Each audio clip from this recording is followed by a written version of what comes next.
What's up? What's up? Mic check 1 2. Oh, let me get my microphone over here. Alright. We'll start with headlines and then go into more specific stories. Oh, I didn't play my intro.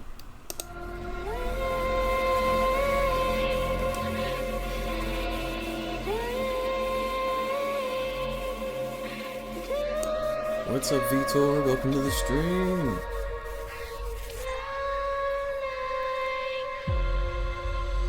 It's a sizzler today. Woo! Let's go. Big resistance report today. IDF squad wiped in Khan Yunis.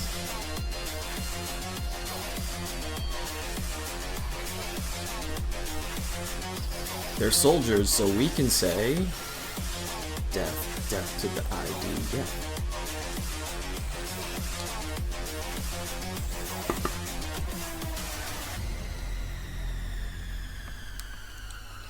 Got what was coming to him.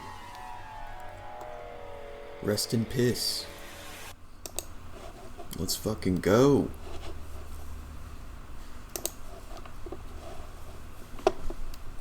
To Democracy Now!, democracynow.org, The War and Peace Report. I'm Amy Goodman.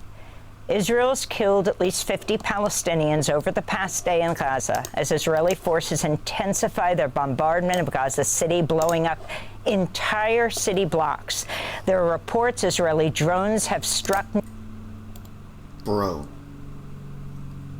Holy fucking shit. Just a kid standing in a container with just like 10 dead bodies, 10 martyrs.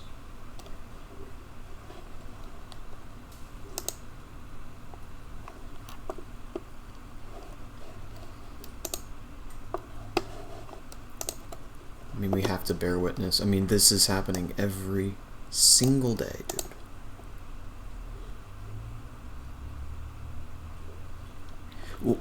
What gets me the most about how we've seen every like incarnation of carnage caught on camera. Imagine what we haven't caught on camera.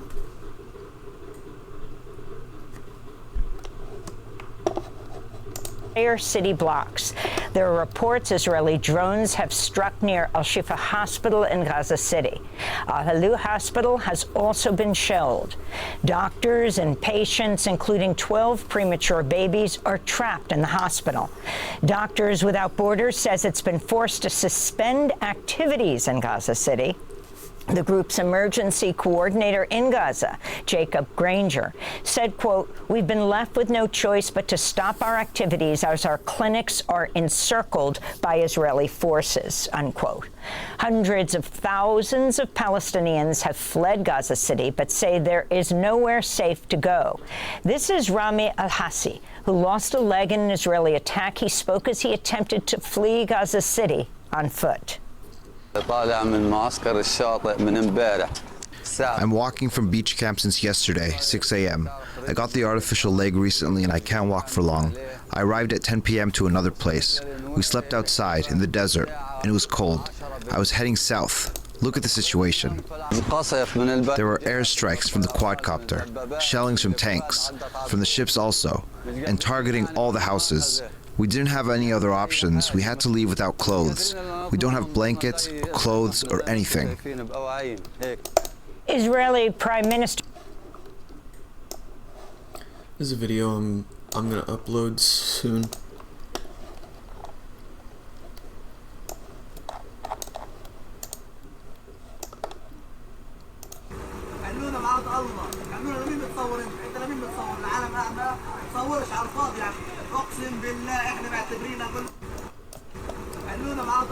He said, "Find us a solution for God's sakes. Stop filming. It's pointless."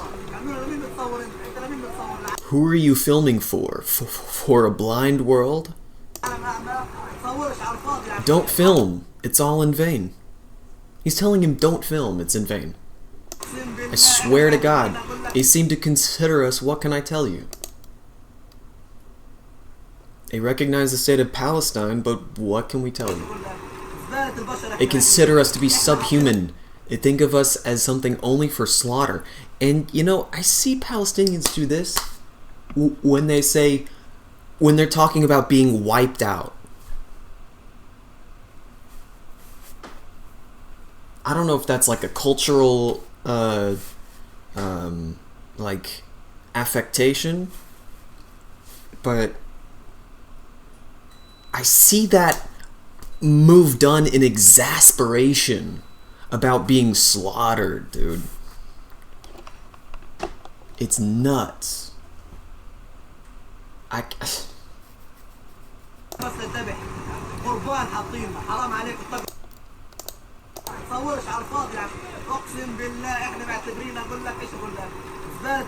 consider us to be subhuman. They think of us as something only for... They treat us as subhuman. They think of us as something only as for, like, human sacrifice. They treat us as a human sacrifice. Shame on them. Fear God when it comes to us.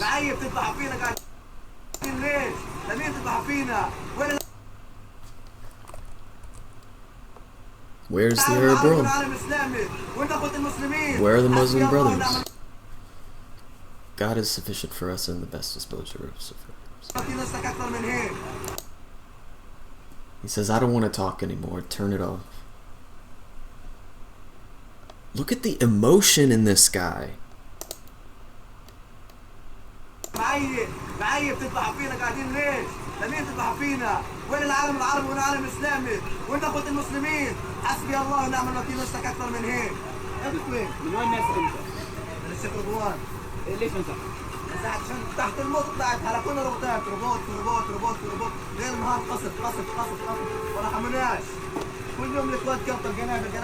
Anyway, I'll be uploading that later.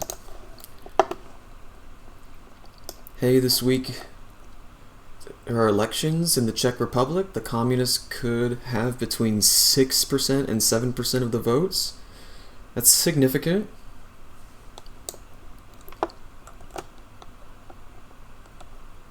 It's good to see our comrades rising in numbers, organizing in rank.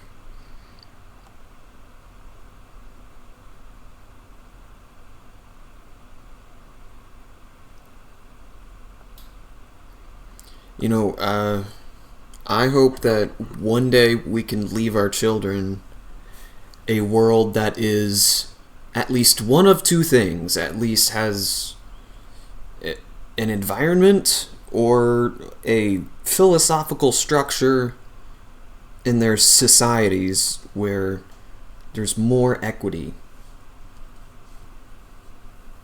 One of the two would be great. You know, is that too much to ask? Like, if we're going to keep having capitalism, can we at least keep our environment? And if we're going to lose the environment, can we at least have communism? Benjamin Netanyahu is meeting with President Trump at the White House today. It's his fourth trip there since Trump returned to office in January. They're expected to discuss a 21-point U.S. plan for ending the war on Gaza. One U.S. proposal calls for installing former British Prime Minister Tony Blair as the head of a transitional authority to rule Gaza. On Sunday, Netanyahu met in New York with White House envoy Steve Witkoff and President Trump's son-in-law. What? Whoa. Slow the fuck down. Tony Blair, the same Tony Blair that argued that Catholicism is good for the world. He debated Christopher Hitchens and lost when Christopher Hitchens was on his deathbed. We also had protests in Peru against the right-wing government. Hell yeah, dude.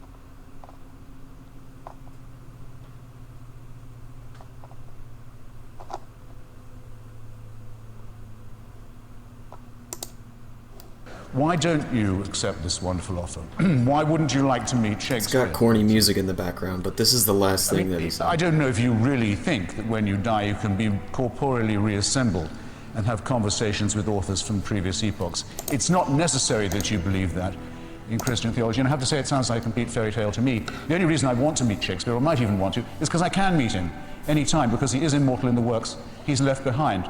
If you've read those, meeting the author would almost certainly be a disappointment. But when Socrates was sentenced to death for his philosophical investigations and for blasphemy, for challenging the gods of the city, and he accepted his death, he did say, well, if we are lucky, perhaps I'll be able to hold conversation with other great thinkers and philosophers and doubters too. In other words, that the discussion about what is good, what is beautiful, what is noble, what is pure, and what is true could always go on. Why is that important? Why would I like to do that? Because that's the only conversation worth having. U.S. proposal calls for installing former British Prime Minister Tony Blair as the head of a transitional authority to rule Gaza. And instead of Christopher Hitchens, we live in the timeline where this motherfucker, we have him instead. Boo. He's gonna rule over Gaza? I thought we just declared it a Palestinian state. Gaza. One U.S. proposal calls for installing former British Prime Minister Tony Blair as the head of a transitional authority to rule Gaza. That's On never Sunday, going to Netanyahu happen. met in New York with White House envoy Steve Witkoff and President Trump's son-in-law, Jared Kushner, who once called Gaza's waterfront property, quote, very valuable, unquote. Real On Friday, estate Netanyahu bonanza. addressed the United Nations and vowed to, quote, finish the job Like Ben in Gvir. Gaza. But we're not done yet. The final elements, the final remnants of Hamas are holed up in Gaza City. They vow to repeat the atrocities of October 7th again and again and again, no matter how diminished their forces. You'd like that, That wouldn't is you? why Israel must finish the job. That is why we want to do so as fast as possible. Netanyahu spoke to a largely empty room at the UN after over 100 diplomats from more than 50 countries walked out in protest. Thousands of people also protested Netanyahu outside the UN, with many calling for him to be arrested for war crimes. In Israel, hostage families also held protests. This is Einav Zangokar, whose son Matan has been held in Gaza for nearly 2 years. I'm looking you in the eyes, Netanyahu. If you come back without an agreement, a hell awaits you here that you cannot even imagine. The protests and strikes of the past weeks will seem like child's play compared to what I'm preparing for you. If you sabotage the agreement again, we will chase you until the end of time. You will not have a single moment of peace. The Trump administration revoked the visa for Colombian President Gustavo Petro after he joined a pro-Palestinian protest outside the United Nations in New York. During the protest, Petro called for an international force to end Israel's genocide. He also urged U.S. troops to disobey orders from President Trump. Nice. Nice. The global force has to be bigger than that of the United States. That's why from here, from New York, I ask all of the soldiers of the Army of the U.S. not to point their guns at people. Disobey the orders of Trump. Obey the orders of humanity. After the U.S. revoked Colombian President Petro's visa, Petro wrote online, quote, "Revoking it for denouncing genocide shows the U.S. no longer respects international law," unquote. NBC News is reporting U.S. military officials are drawing up options to possibly launch drone strikes inside Venezuela. In recent weeks, the U.S. has attacked several boats in the Caribbean that officials claimed were carrying drugs. On Friday at the United Nations, Venezuela's foreign minister, Iván Gil Pinto, accused the U.S. of targeting Venezuela in an effort to steal Venezuela's oil and gas. Hoy, la agresión apunta a Venezuela. Today, the aggression is aimed at Venezuela, a peaceful and supportive country like Venezuela. It cannot be accused of having weapons of mass destruction or nuclear weapons. Today, the United States invents vulgar and perverse lies that no one believes, neither in the United States nor in the world, to justify an atrocious, extravagant, and immoral military threat. That is why we once again thank world public opinion and that of the United States, the governments and peoples of the world. The denunciation of this attempt to bring war to the Caribbean and South America in order to promote a regime change that would allow them to steal Venezuela's incalculable oil and gas wealth. The state of Oregon has sued the Trump administration after President Trump directed troops be deployed to Portland, the state's largest city. In a social media post, Trump said the troops are needed to, quote, protect war-ravaged Portland and any of our ICE facilities under siege from attack by Antifa and other domestic terrorists, unquote. Trump added, "I am also authorizing full force if necessary," unquote. The Oregon governor, Tina Kotek, denounced Trump's calls for troops. That's crazy. There is no insurrection. That is a call for violence. There is no threat to national security, and there is no need for military troops in our major city. That's bonkers. We do not need or want federal troops in Oregon, stoking fear, creating conflict, and frankly, escalating a situation that is under control. Any federal takeover with military troops in our state is a threat to communities across Oregon. In Chicago, armed federal agents in tactical gear patrolled Chicago's downtown Sunday as the Trump administration escalates its immigration crackdown in Chicago after days of protests. It's a threat to state sovereignty, and it's a threat to just the civilian population of America. All Americans. At an ICE jail in suburban Broadview, Illinois. On Saturday, agents fired pepper balls at protesters. At least one journalist was among 11 arrested on Saturday. I saw that video of the dude escaping on his bike. That was funny. In a statement, officials in Broadview called on ICE to, quote, stop making war on our community, unquote. Meanwhile, in Mexico, a memorial was held on Friday for Silverio Villegas Gonzalez, a father of two who was shot dead by ICE agents in Chicago earlier this month. We are demanding justice for our friend and neighbor Silverio, for him, and especially for his family, for his children who are now left alone. In other immigration news, ICE has detained the superintendent of schools in Des Moines, Iowa's largest school district. Ian Roberts had led the school district since 2023. The Department of Homeland Security claims Roberts did not have work authorization. Profiles of Roberts say he was born in the U.S. to immigrant parents from Guyana.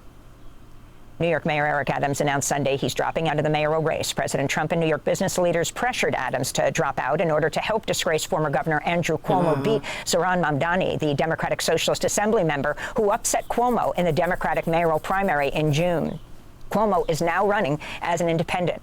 After Headlines will air an exclusive interview with Zoran Mamdani just minutes after he learned that Eric Adams had pulled out yesterday. In Grand Blanc, Michigan, an Iraq war veteran attacked a Mormon church Sunday, killing at least 4 people and injuring 8 others. Authorities say Thomas Sanford rammed his vehicle into the church and began shooting at parishioners. Sanford then set the church on fire. The gunman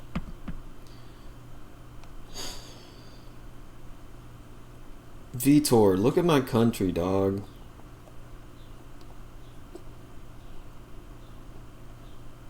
Any fucking crazy person can get a gun if they feel like it, and they always tend to be aggrieved white men.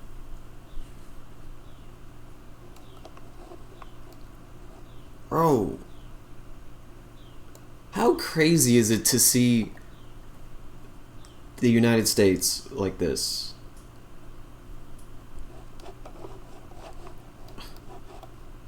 was then shot dead by officers. Sanford is a former Marine who served... From the outside looking in, our country must look batshit insane, dude. One combat tour in Iraq.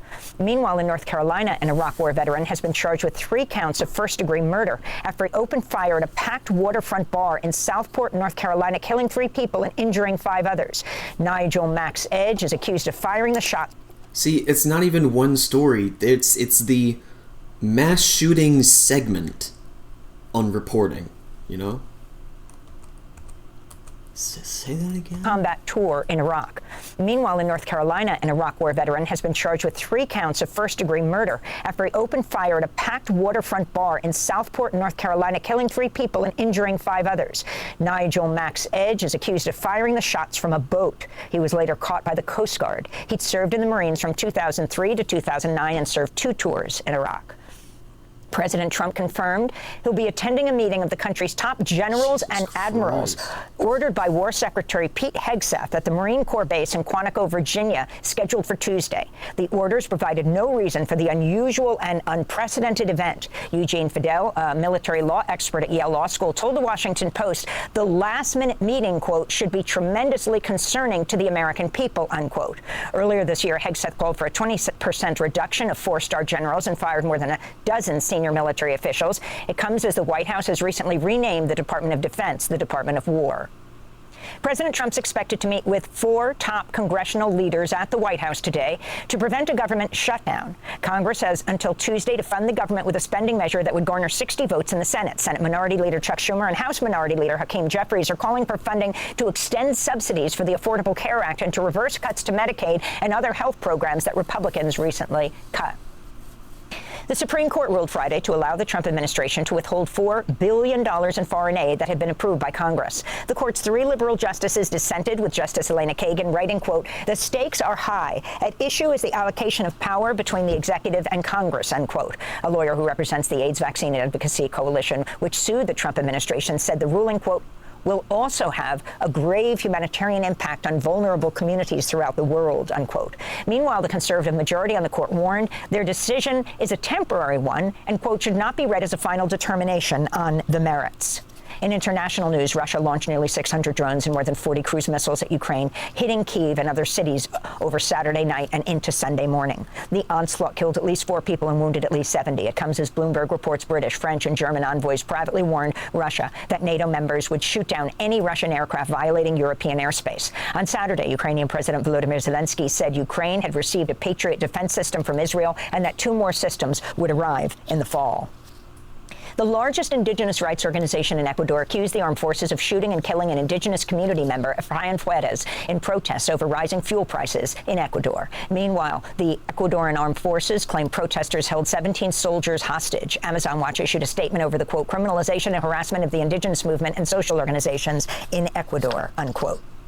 Missouri's governor signed into law Sunday a new Trump-backed congressional map designed to flip a seat in Kansas City currently held by Democrats over to the Republicans. The seat is held by Democratic Congressmember Emanuel Cleaver, and the new map reduces the number of black and minority residents in Cleaver's district. At least 3 lawsuits have been filed in Missouri contending the map is illegal since it takes place outside the usual once-in-a-decade cycle for redrawing congressional maps. It comes as Texas approved a new congressional map earlier this year that would flip 5 Democratic-leaning seats.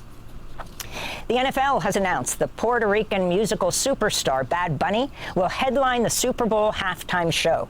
He recently concluded a historic 30-concert residency in San Juan, Puerto Rico, but he's refused to perform anywhere else in the United States because he feared ICE would conduct raids at his performances.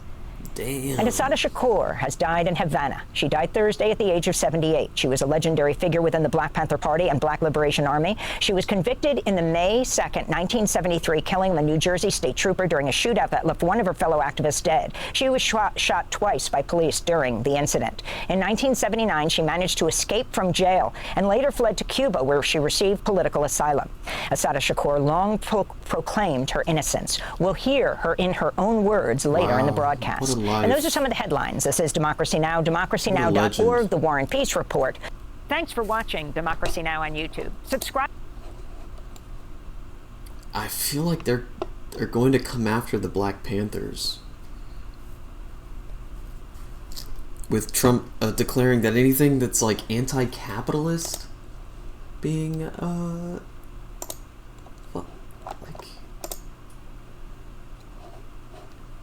anything anti-American, anti-capitalist, anti-Christianity supports for the overthrow of the United States government. Okay, that's free speech, dude. Extremism on migration, extremism on race, extremism on gender, extremism on race. That could be saying black power, dude. We've already declared Antifa a terrorist organization. Hostility towards those who hold traditional American values, American views on morality. Traditional American views on morality involved chattel slavery. Traditional American views on religion. Traditional American views on family. So anything anti-abortion is not allowed. Dude. This is an entire encroachment on free speech. It's from Ken Klippenstein. It's a new directive. MSP M7. Thank you for Pillow for pointing that out to me. Holy fuck. Gonna check on the Flotilla now, see where it's at. It's been a couple days since I left. I'm doing a whole lot. I'm exerting a lot of energy to keep myself from just sitting in front of the GPS all day and just live streaming until they get there. But I have other stuff I need to do today.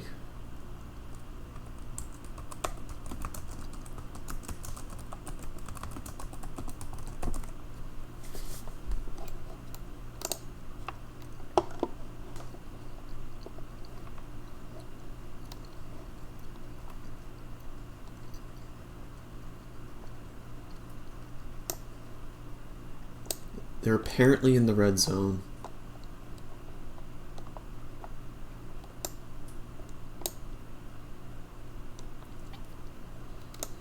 Like, once you're north of Alexandria, you're kind of in the yellow turning red zone. This whole area is illegally patrolled by the IDF.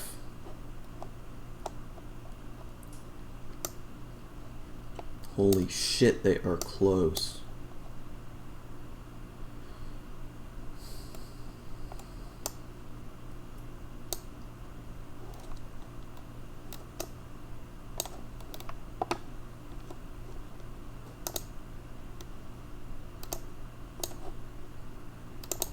Can we get coordinates? Position.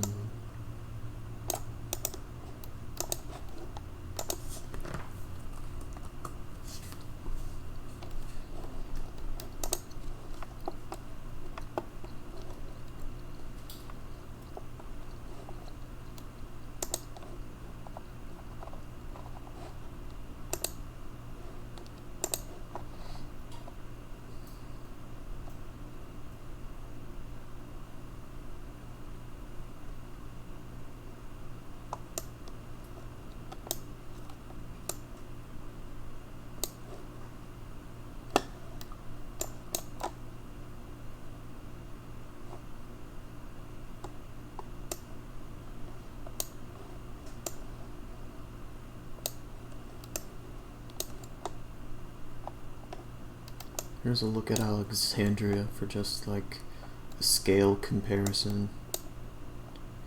I'm not gonna pull up a Google Earth and start measuring and shit. I don't need to get into that.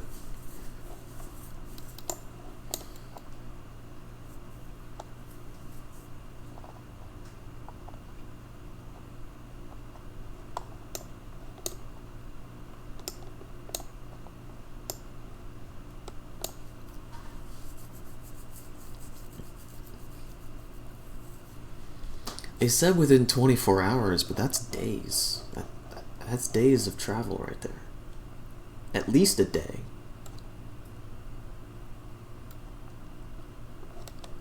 Not within 24 hours.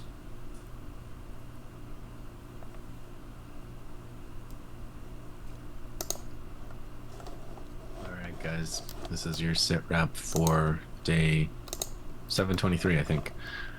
September 28th, 2025. I don't normally count days anymore, but I just read a report from Qassam Media Brigade, military media, that updated that it was day 723. So because of that coincides with me doing a sit rep, I can report the day number.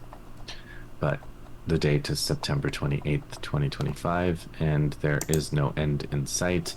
Israel's genocide in the... Trump is putting forward some plan and saying... Hold up a second. This is the,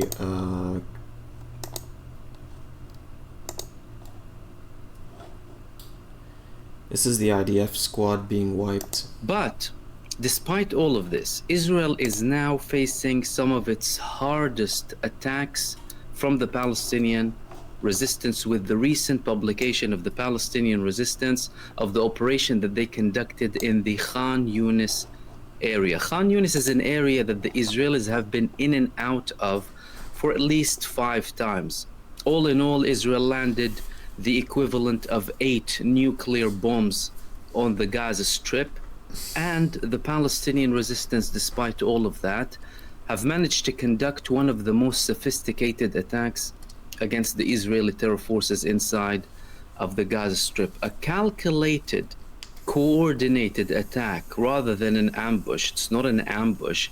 Israel set up a new position in one of the areas in Khan Yunis. The Palestinian side monitored it on the day when they moved in.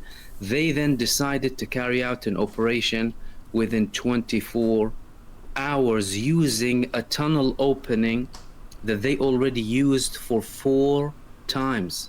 The Palestinian resistance used this for 4 times. They gathered the information, they took several Palestinian resistance fighters, they monitored everything that the Israeli terror forces are conducting, and then they went on with this operation targeting the buildings that the Israelis were hiding in, with Yasin 105s, with other explosive devices too. And then they went into the actual building for direct confrontations with them using light weapons, AK-47s, machine guns, and hand grenades as well.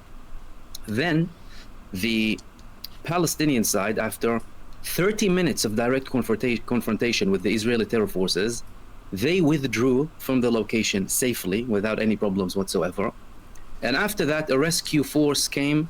And here we can see them going out from the tunnel opening, by the way, carrying their weapons.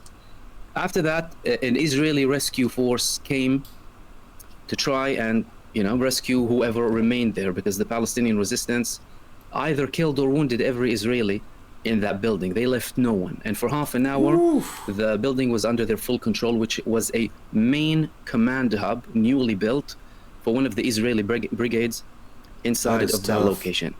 The implementation of this operation, broad daylight, several Palestinian resistance fighters going in to confront. In recent months, by the way, we've seen the Palestinian resistance fighters carrying out ambushes more than direct confrontations, by the way, which is easier for them because they keep themselves protected. But this operation, all of them went back safely, apart from one who decided to have a direct explosion with the Israeli rescue forces who came afterwards. And by the way, there were drones hovering all over this operation when they were conducting it, but they still went on with this, with the leader of the operation itself We can see them running in clearly and going into the building to find the Israeli terror forces, getting a cover from outside, direct attacks on the building, and then there were also mortar shells on the routes that lead to that area to prevent any rescue service from reaching the area where the Israeli terror forces were held into. Half an hour of this whole operation. This is an Israeli failure in terms of... They are beating them in combat. They are beating them in tactics. They are beating them in stealth.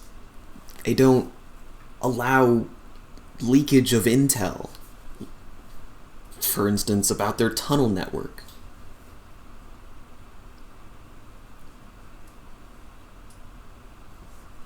They may be outgunned, but the resistance is outplaying the IDF. Operation after operation. It's wild. Intelligence, the fact that the Palestinians used the same tunnel for 4 times, despite the fact that after what he said, the Gaza Strip has sustained the equivalent of 8 nuclear bombs in conventional munitions. That's apocalypse warfare. Landed, again, the equivalent of 8 nuclear bombs on Gaza, including on several tunnel openings, clearly indicating how sophisticated this tunnel is, and Israel not being able to touch the tunnel system or affect it to a level where it prevents the Palestinian resistance from conducting operations. That is a huge failure for Israel and a huge success for the Palestinian resistance, who managed to keep this a secret all this time. This was when they were leaving the location. This is some of the most dramatic footage I've seen. So you can see all of the Palestinian resistance fighters leaving the location safely, no harm whatsoever. And Israel, what did they declare? They said that they killed all of the resistance fighters in this operation at the time, because it took place in... Dude, and they got crazy guns. I've seen AK-47s of every length, of every, like, combination of attachments and stuff. Yasin 105s, the Ghoul sniper rifle, which is designed and manufactured in Gaza by the Qassam brigades. Wild. August, but the resistance decided to publish it now for various reasons. Again, no answer. And this is what you get for doing double taps on civilians. You get mortared while trying to retrieve your dead and injured. Against the Palestinian resistance fighters, no stopping. Huge failure when it comes to the... You see that guy? Oh, this is too much, dude. It's the Palestinian resistance fighters, no stopping. Huge failure when it comes to the intelligence operation that Israel is conducting inside of the Gaza Strip. And yet another proof that Israel is conducting a genocide against the civilians rather than... Okay, I just wanted to show you the footage. That is enough now. That has absolutely no meaning, and will not, absolutely nothing will come of it.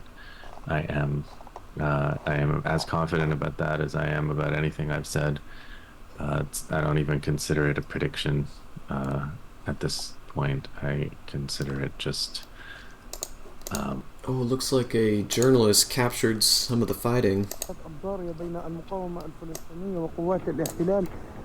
في هذه المنطقة نهاية هذا الشارع لا يستطيع أحد التحرك في هذا المكان بسبب تلك الاشتباكات التي تدور بين المقاومة الفلسطينية وقوات الاحتلال في هذه المنطقة. واو. الآن اشتباكات عنيفة وضارية تدور بين المقاومة الفلسطينية. Lots of gunfire. بشمال مدينة غزة كما تشاهدون وكما تسمعون الآن أصوات الاشتباكات الضارية بين I don't know, like this, knowing the sun will come up tomorrow. That nothing will come out of this. I do go back to September 17th, 9 days ago, or 11 days ago, I guess. One of the members of Hamas Politburo, Ghazi Hamad, said to Al Jazeera English a number of things that indicates to me that Hamas is understanding that the United States is not going to be part of the solution. So, I mean, it's hard to know what to do with that when you realize that the United States is inserting itself perpetually as some kind of middleman, but it's actually the greatest genocide supporter there is. So how do you change your negotiating approach? It's totally unclear what the best move is to do, which is why Hamas, on the one hand, make statements now recognizing this reality, and on the other hand, they still have to say, we are prepared to deal with any proposal that addresses our needs, etc. But they said on the 17th, Israel no longer has red lines and continues to target the entire nation, and an Arab stance must be taken against Israeli desecration and recklessness. The Americans have no credibility, and in every instance of communication with them one way or another, it becomes clear they do not respect their word, and they change and alter the terms of proposals when they communicate with the Israeli occupation. This is a really important realization for Hamas to make, which is the Americans will say something to Hamas, and then Hamas will say, oh, okay, yeah, we can probably work with that. And then Israel will go to the Americans and say, no, actually, and then the Americans say, sorry, the Israelis told us that we're not going to do that again. By the way, people, this whole tail wagging the dog wagging the tail discussion that goes back and forth and is happening often on Twitter. It's I wrote about it on Substack. I wrote a thing titled "The Imperial Capital Has Moved." So I am now pretty. I present a series of pieces of evidence that it's Israel that's in the driver's seat now, not America.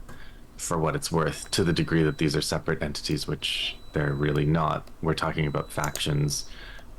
Different interests among the ruling elite of the joint ruling class of these countries. So that's how I see it.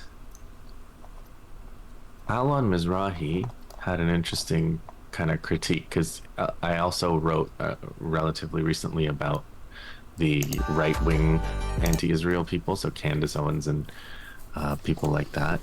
And Alon Mizrahi said something which I thought was pretty good. He said something along the lines of, it's a tweet from today or yesterday, but he said, the right-wing anti-Israel people, these are not the words he uses, I call them something else, but he said they have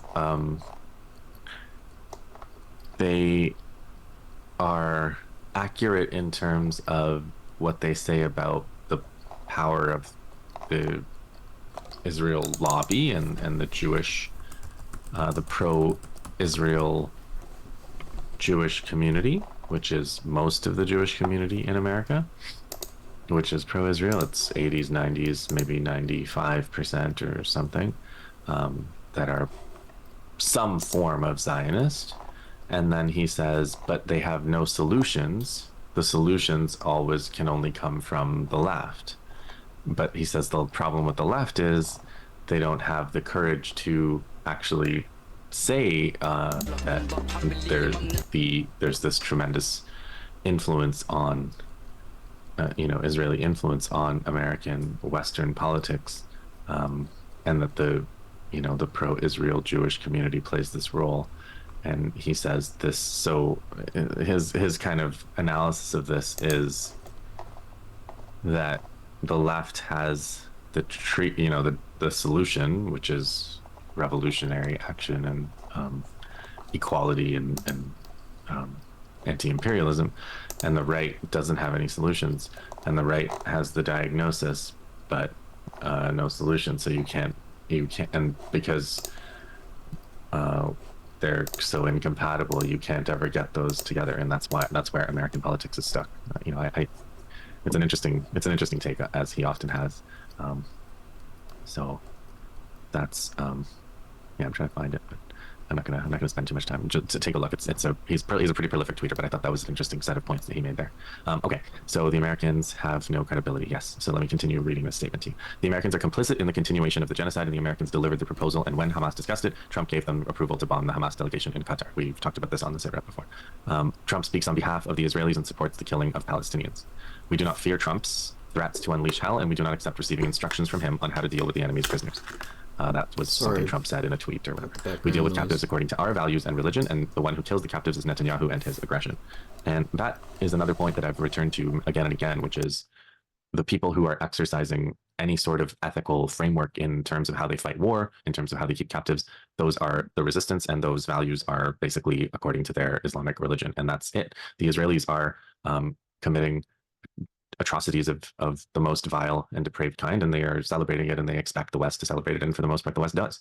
So there is nothing but evil on the Western side of this war, and there's no Geneva Convention, there's no laws of war, there's no, all of those things are openly made a mockery of, as I've said in recent writing and on Red Nation with Nick about a month ago now. I think the only book, they're not following the law, the book of international law. They're following the book of Joshua. They're following the most genocidal book of the Bible. That's the only book that they care about, the Israelis and the American supporters of them. So their instructions are to violate every natural human or created human ethic, moral instinct. And they kill children, and they do. This is Democracy Now! On Friday, we were in the streets outside the United Nations. I'm Amy Goodman. This is Democracy Now! Inside the United Nations today, Israeli Prime Minister Benjamin Netanyahu gave his address to the UN General Assembly. This is a part of what he said. The final elements, the final remnants of Hamas are holed up in Gaza City. They vow to repeat the atrocities of October 7th again and again and again, no matter how diminished their forces. That is why Israel must finish the job. That is why we want to do so as fast as possible. As Netanyahu spoke, scores of delegates walked out of the UN General Assembly. This week, Western countries like Britain and Australia, France, Portugal, Canada, Belgium, and others joined more than 150 other countries in recognizing the state of Palestine. That leaves only the United States on the UN Security Council not to have recognized Palestine. Outside the UN today, thousands protested Israeli Prime Minister Benjamin Netanyahu. I'm Nazisa. I'm with the Palestinian Youth Movement, and we're here to demand the arrest of Netanyahu, the wanted war criminal, and to demand an arms embargo on Israel.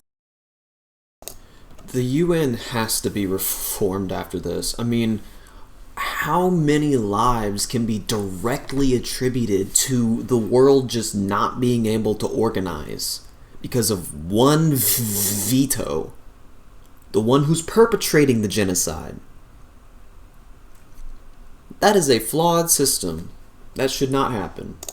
Israel for its genocide against Palestinians. Well, he's not going to come to the UN without meeting the resistance of this city. We're seeing, that now we even have a mayoral candidate who's saying that if he's elected mayor, he won't allow Netanyahu to set foot in the city without arresting him. And so we're seeing the growing international isolation of Netanyahu, his bloc, and Israel, and that's what we're here to solidify. Symbolic rejection of Netanyahu isn't enough. Turning their backs on Netanyahu isn't enough. They need to take action as member states of the United Nations and impose real sanctions, an arms embargo, and a trade embargo on Israel. My name is Reed Brody. I'm an international war crimes prosecutor. Benjamin Netanyahu has been indicted by the International Criminal Court for war crimes against humanity, for using starvation as a weapon of war. He is a fugitive from justice.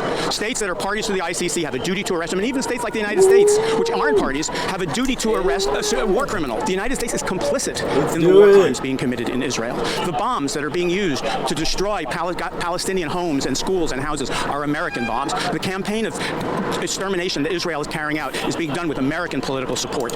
Your tax dollars have made Palestinians' homes their graves. The United States should be arresting him, not faking him. My name is There is no separation.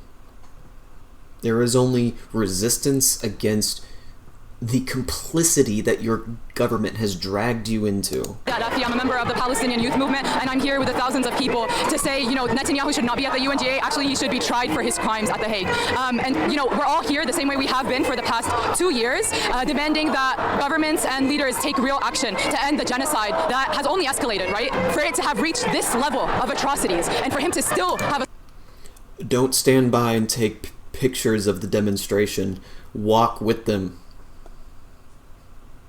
Even if you don't have a sign, a warm body standing in solidarity is enough of a statement. And it's the least you can do.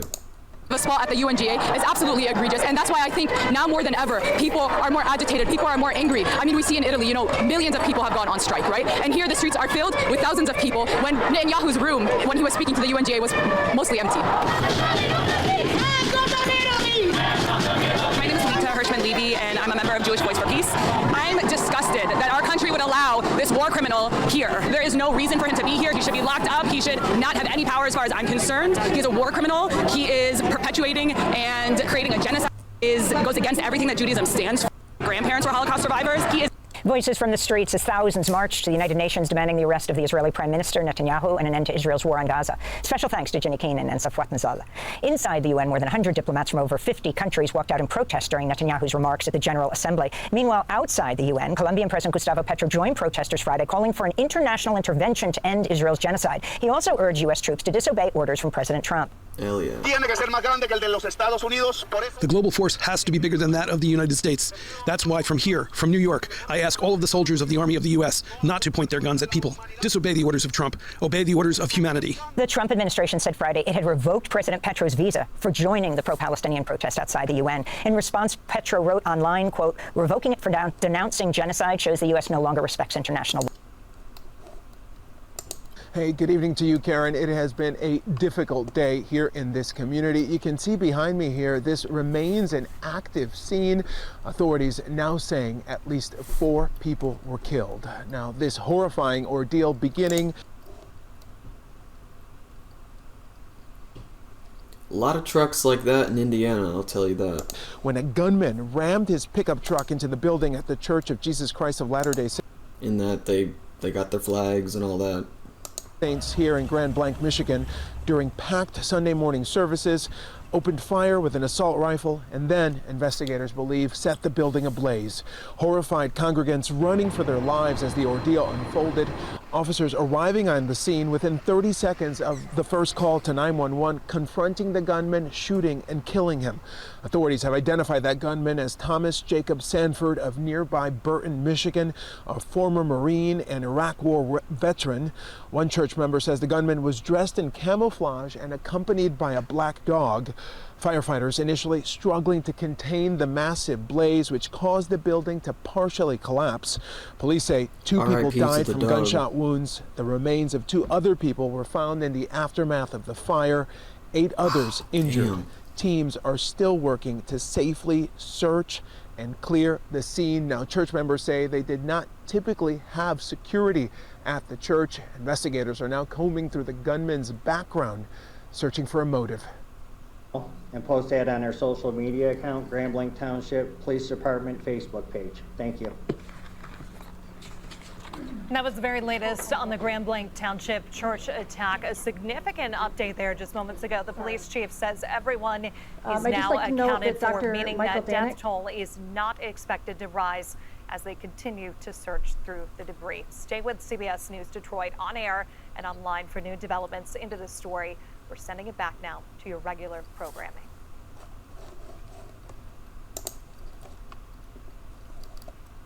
How long are they gonna keep the camera on her? All right, we check in now with next weather meteorologist Karen Carter. Karen. Oh man. Mainstream media is so weird, dude. It's such a dying genre, you know?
We begin with that heated scene in Cuomo Queens. heckled Former while Governor speaking Andrew to Cuomo Muslim confronted voters. by loud critics inside a mosque as he tried to make his case to Muslim voters. That moment the underscoring the sharp audacity. divide in this mayoral race. Dick Brennan joins us now with the latest on what happened. Dick? Yeah, Jessica and Christine, Cuomo had been criticized by Zoran Mamdani for not campaigning at mosques and went for the first time to campaign at one last week. Today he was at a mosque in Jamaica, but he was not exactly welcomed with open arms. The division by race. Andrew Cuomo being shouted down at a mosque in Jamaica, Queens, but the former governor persisted despite the chaotic reception. This is a democracy, and we can have a difference of political opinion. When the shouting died down, Cuomo tried to differentiate between himself and Zoran Mamdani. I've always been a Democrat. Mr. Mamdani is a socialist. He is a socialist, and there's a big difference between being a Democrat and being a socialist. Cuomo was also heckled as he left the mosque. On the west side of Manhattan, Democratic Socialist Zoran Mamdani denied his campaign orchestrated any response at the mosque to Cuomo, but said many Muslim New Yorkers are infuriated with Cuomo being late to meet with the community. And the answer is a record of engaging in Islamophobic rhetoric, a campaign where he sought to paint myself as the first Muslim Democratic nominee in the history of this city, as someone to be feared, as someone to be understood more in the language of an animal than in the language of a person. Mamdani cited the case of a man who was charged in Queens with making threats against him and his family. Earlier in the day in Union Square, Republican nominee Curtis Sliwa insisted that everyone has to take down the temperature, but defended the right to speak out. I believe that the antidote to free speech is more free speech. We need to keep free speech alive. What we have to do is stop the violence. Now, Mamdani appeared with Senate Majority Leader Andrew Stewart Cousins to emphasize his support from the so-called Big Three. He's been endorsed by Cousins, Assembly Speaker Carl Hastie, and Governor Hochul, but is not endorsed by State Democratic Party Chief Jay Jacobs. We have a few weeks to go. It looks like things are here.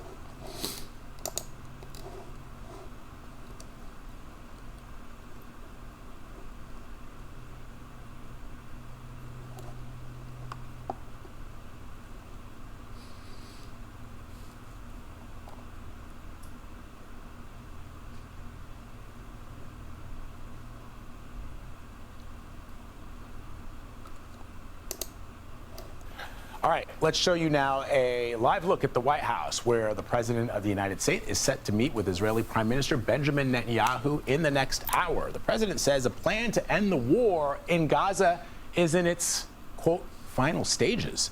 But Netanyahu still needs to sign off on it. So for more on this, I want to bring in CBS News senior foreign correspondent Holly Williams from our London newsroom. Holly, so final stages of a possible peace deal between... And this doesn't have anything to do with the timing of the landfall of the flotilla. Give me a break. Israel and Gaza, what are we expecting from today's meeting? Well, hey there, Vlad. I guess first off, I think we can probably assume that Prime Minister Netanyahu will get a warmer welcome at the White House than he received at the UN General Assembly in New York last week, when dozens of delegates left the room in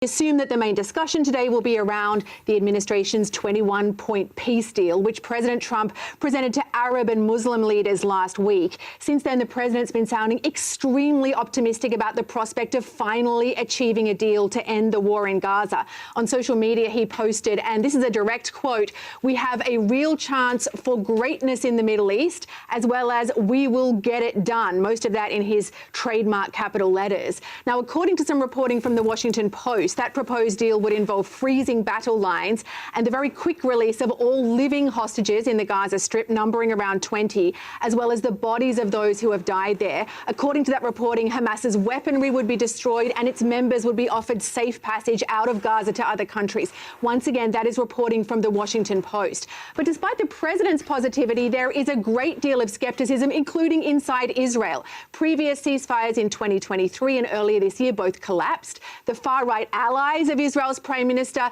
have made it clear that they do not want to end the war. They say they want a decisive defeat of Hamas. And remember, Israel just launched a new ground offensive in Gaza City where it says Hamas had regrouped. And on the other side of things in Israel, family members and supporters of the hostages say that the new offensive is putting their loved ones at risk instead of bringing them home.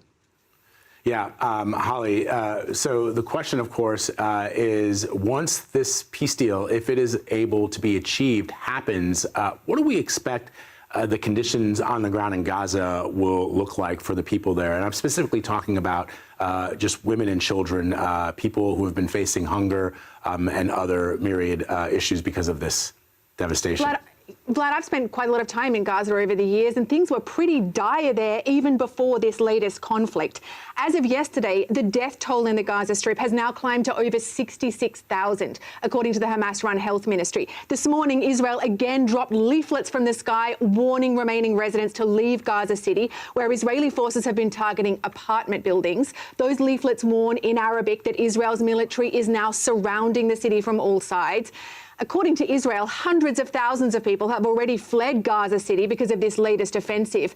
Many of those have already been forced to move several times. They've lost their loved ones in this war, and a UN-backed body confirmed last month that some in Gaza are also contending with famine. All right, Holly Williams reporting from London, but as she just indicated, has reported for many, many years in the Middle East. Holly, thank you very much. We appreciate it. Okay, for more on this, let's go to CBS News correspondent Natalie Brand, who's joining us from the White House. So, Natalie, what are you hearing from the president, from the White House, the administration ahead of today's meeting with Netanyahu? Well, the White House press secretary, Caroline Leavitt, spoke to us a short time ago and confirmed that the president, the administration, has presented this 21-point. Sorry, I don't give a fuck about what you have to say if you use the phrase Hamas-run health ministry. Get fucked.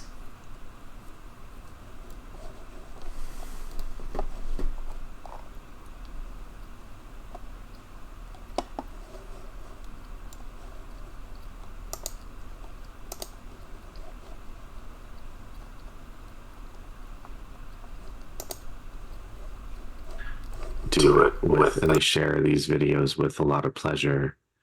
And so they're taking over TikTok now, and they think that that's going to help them manage their problem. But their problem is themselves. Their problem is on any platform that they have, they can't help but share their torture, their murder, their sexual violence against children, against civilians. They do it for pleasure, and they do it to bond as a community. And so they're doing it, people are seeing it, and they're this is the origin of their image problem.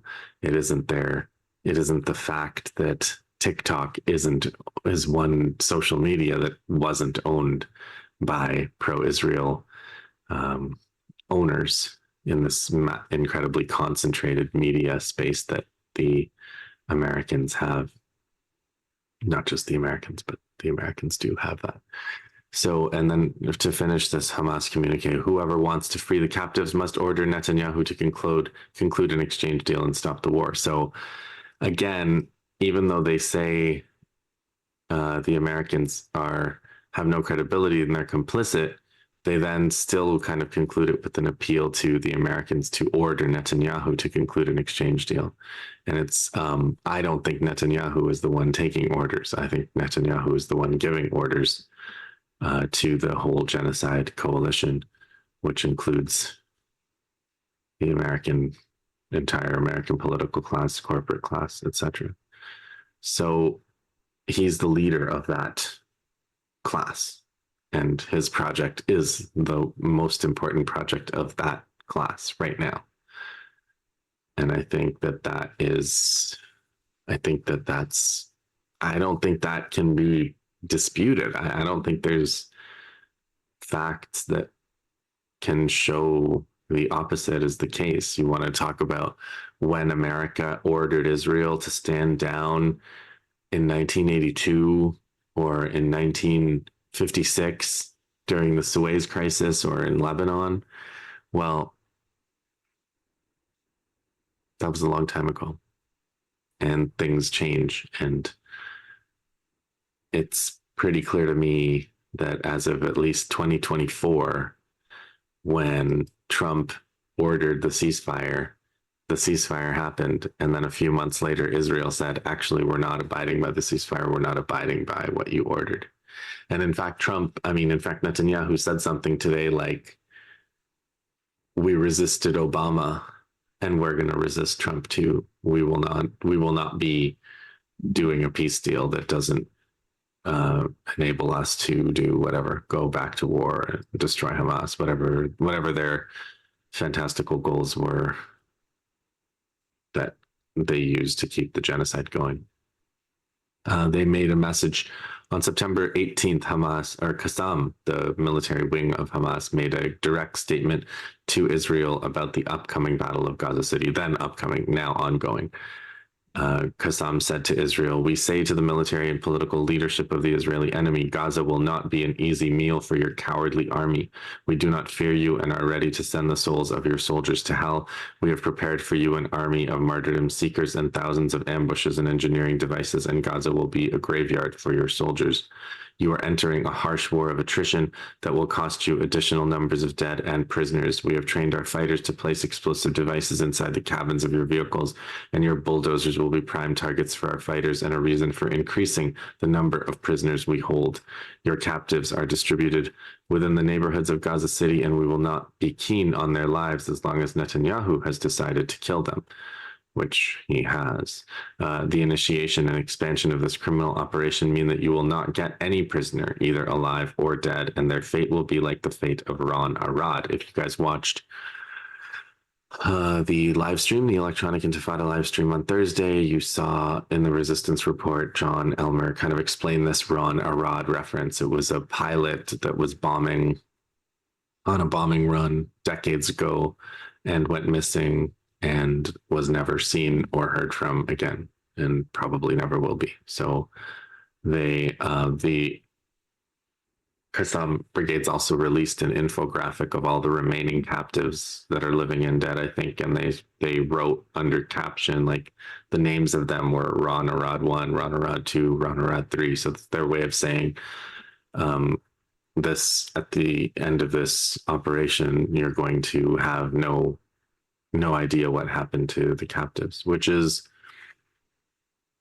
and they plan to take more, and they're going to have to take more, it seems, because if they want to get their 10,000 or 11,000 prisoners who are being tortured and sexually violated and brutalized, and Israel has made it clear that they're going to hold these prisoners, just like they're going to besiege Gaza, just like they're going to besiege the West Bank now.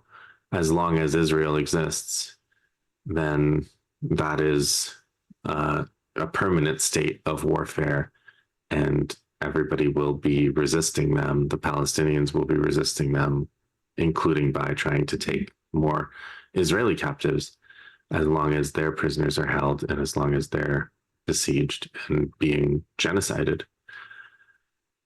So Hamas, you guys, I'm going to talk more systematically about the recognition of the Palestinian state by Canada and other Western countries after I go over the other fronts. This is the diplomacy section of the SITREP, but Hamas did reply to the recognition and to the Palestinian Authority statements. I'll get more into this later, like I said, but on September 26th, Hamas said, All attempts to impose guardianship over our people and their will shall fail.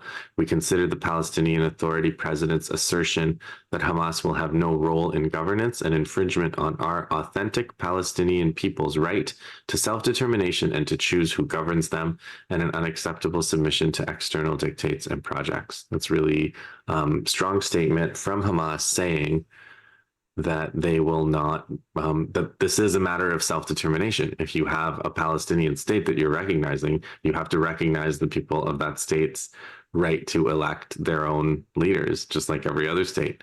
You also have to have an army. You also have to have the ability to defend yourself. If there's any people in the world who needs maximum weapons to defend themselves, it's the people who are actively being genocided right now. It's the most elementary logic. You have to be stupefied to, like a Western politician is, to demand that the Palestinian state, which you're recognizing apparently this week, has to exist in a form that no other state would ever accept, which is that they have to exist in a disarmed form. Even though they're not the ones who committed the crime of genocide, they're the ones who are being genocided. And I think, and I would agree with anyone who says that Israel has to have no arms. Israel has to exist, if it exists, as a disarmed state, because they are the ones committing genocide right now. But the idea that the victims of genocide, if they get a state, are not allowed to have defense and they're not allowed to elect their leaders because the people who genocided them don't like it, that's not logical. Okay, so now let's do the war fronts. And I usually start with the West Bank, and there have been 540 arrests in the West Bank during August 2025. A report came out, 49 of them children, 19 of them women. So you can imagine the Palestinian resistance sends their best fighters to attack bulldozer operators or infantry or tank gunners and to try to capture them to trade for these masses of children and women that are captured. You probably saw, and I don't know, I think we talked about it in the last set rep, 1,500 people arrested and taken away, basically disappeared and kidnapped off the streets of Tulkarm at night. In one single mass raid. So this is the kind of human theft that the Israelis are engaged in the West Bank, and that was August. When the report on September comes, it's going to be much worse. But they're fighting, okay? They're fighting. There's Jenin, they targeted the Jenin resistance targeted a Jeep with an improvised explosive device called a Sigil 2 on September 15th, and again on September 19th. On September 21st, there was a gun battle with the Israelis in Jenin.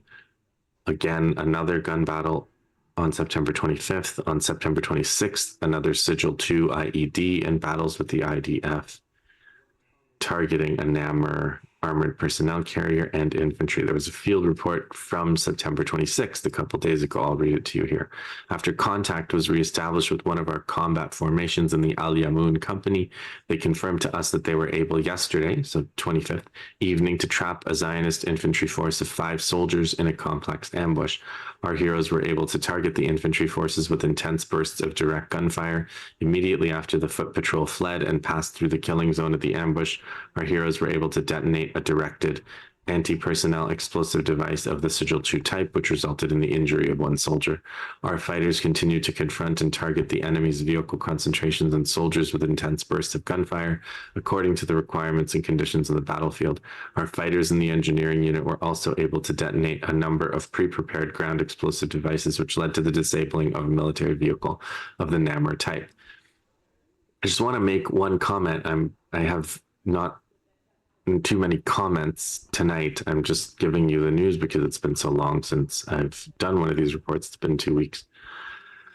But my comment is, you guys you can't fathom the difficulty of conditions that the West Bank resistance faces in trying to do these operations. The West Bank is much bigger than Gaza, yes, but the Israelis are in and among them, and there are settlers and settlements and settlement roads and fortifications everywhere. And then the army has bases everywhere, and they have individual towns that are besieged, and then checkpoints and terminals to get out and in. So the control, the surveillance in Gaza is crushing, and it is ubiquitous in terms of drones and aerial surveillance and phone surveillance and technological surveillance. But the West Bank is all of that, and you know, the ability to just come in, well, which the ground, the Israelis are now trying to occupy Gaza, so they do have some of this now. But they didn't, and you may remember that Yahya Sinwar's specialty was counterintelligence, and everything that they did was counterintelligence. In the West Bank, it is beyond belief that they are able to do any of this. It's beyond your wildest imagination, the amount of surveillance. Like you can imagine the amount of surveillance we're under in the West, and how that factors into anybody's calculations about whether to go to a protest or whether to post something on social media, or whether to try to organize a protest or a strike or anything like that. Well, I mean, imagine that level of surveillance more by someone racially committed, genocidal, and in the state that the Israelis are in right now. It is, it's just, I don't know. I hope that history records the things that these resistance fighters are doing, and that people in the future, if there is a future, are able to comprehend the impossibility of the conditions under which they're doing it. Nablus, also September 18th, targeting Israeli military vehicles with IEDs. Nablus is also in northern West Bank. Ramallah, one of the big cities of the West Bank, brigade Sigil 2 versus a military vehicle on September 19th by Saraya al-Quds. In Tulkarm on September 26th, a Shuja 1 explosive device, Shuja named, I believe, for Abu Shuja, the commander, the martyred commander, who was supposedly martyred and came out to show that he wasn't, and then eventually was murdered. Targeted a bulldozer detonated by Saraya al-Quds. So these towns that have been besieged for almost a year each, Nablus, Tulkarm, Jenin, they are fighting. They've been fighting active armed struggle with the Israeli occupiers these weeks. So deep into this war. And they're able to somehow do it. It's remarkable. So Lebanon, there's a bunch of speeches to report on from the Secretary General of Hezbollah, Naim Qassem, because we're a year now from the anniversary of all of the massacres that the Israelis committed at the beginning of the war with Lebanon last year. So there are still daily strikes on South Lebanon from drones and planes by the Israelis. But I want to tell you some things about Naim Qassem's speeches, some excerpts from Sheikh Naim Qassem's speeches. So September 19th, Naim Qassem on the anniversary of the pager attack, and he addressed the survivors of the pager attack directly. He said, "What do I say to you? You are now the teachers and educators and guides of the path because you have given and are continuous in giving." And he said, "I say to you, continue. Do not think that what you do, O wounded, is a small matter. No, it is big, because its value with your wounds is much greater than its value if it were similar without these wounds. Yeah.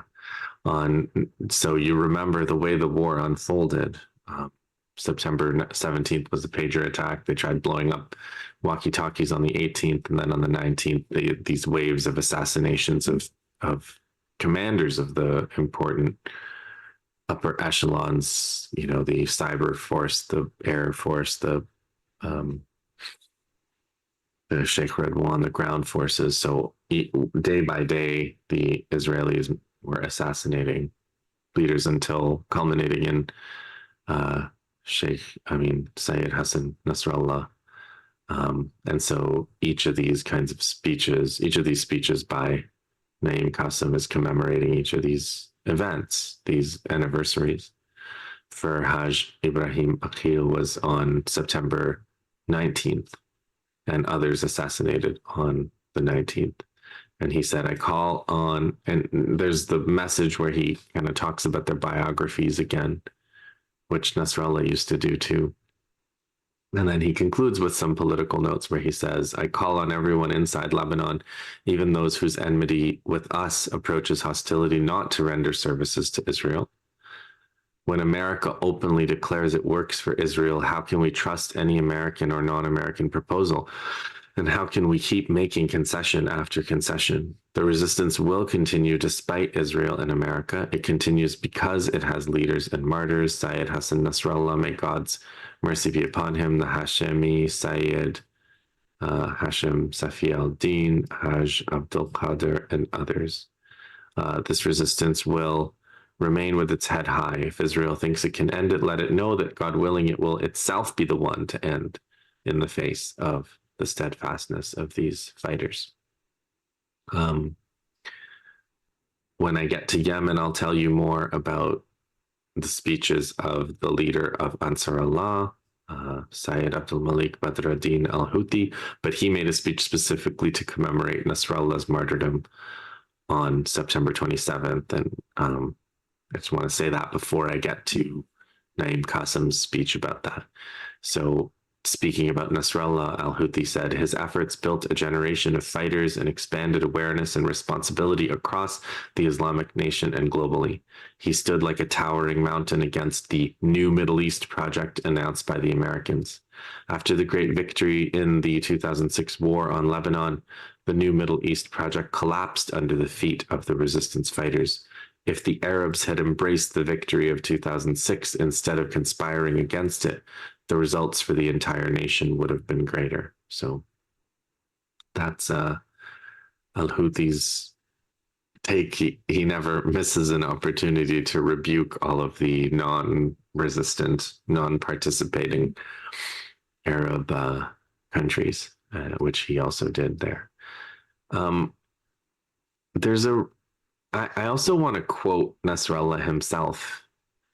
There's a speech that he made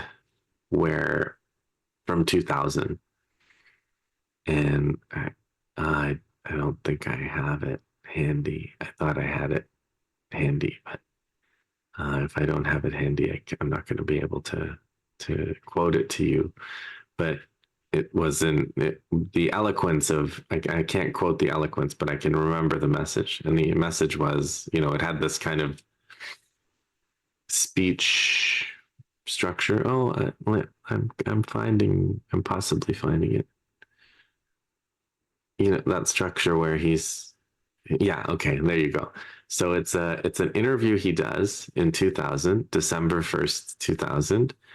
And he's saying, he's telling the interviewer that Yasser Arafat should not have accepted the Oslo Accords, that kind of thing. And then I'm just waiting for him to start the speech. Because the interviewer is saying, Yasser Arafat needed the Arabs and he needed the international community on side, which is why he accepted Oslo. And Nasrallah disputes this, and he says, it's kind of a mischievous interview. But he says, you know, do you want to build a state regardless of its shape? And okay, so here we go. He says, what's possible, and I'm telling you honestly, the Palestinian people and the Palestinian leadership are capable of getting the whole of Palestine back, even if it were abandoned. Not only the Arab leaders, but if it were abandoned by the Arab population also. Not only if the Islamic governments abandoned Palestine, but if all Muslims of the world abandoned it. The Palestinian people can get back all of their land through intifada, jihad, and resistance. The Zionists existing on occupied Palestine came under the promise of controlling the region and getting investments and immense profits. We all witnessed when some operations were executed. So he's basically saying the Palestinians have the power to do it all by themselves. And so as an argument that the leadership shouldn't compromise for the sake of the international community. And that kind of point that he's made over and over again, that the international community will not save the people of the region. The people of the region can only depend on their own resistance and their own armaments. And I just, you know, that struck me today as I was going over this stuff, getting ready for this sit rep to,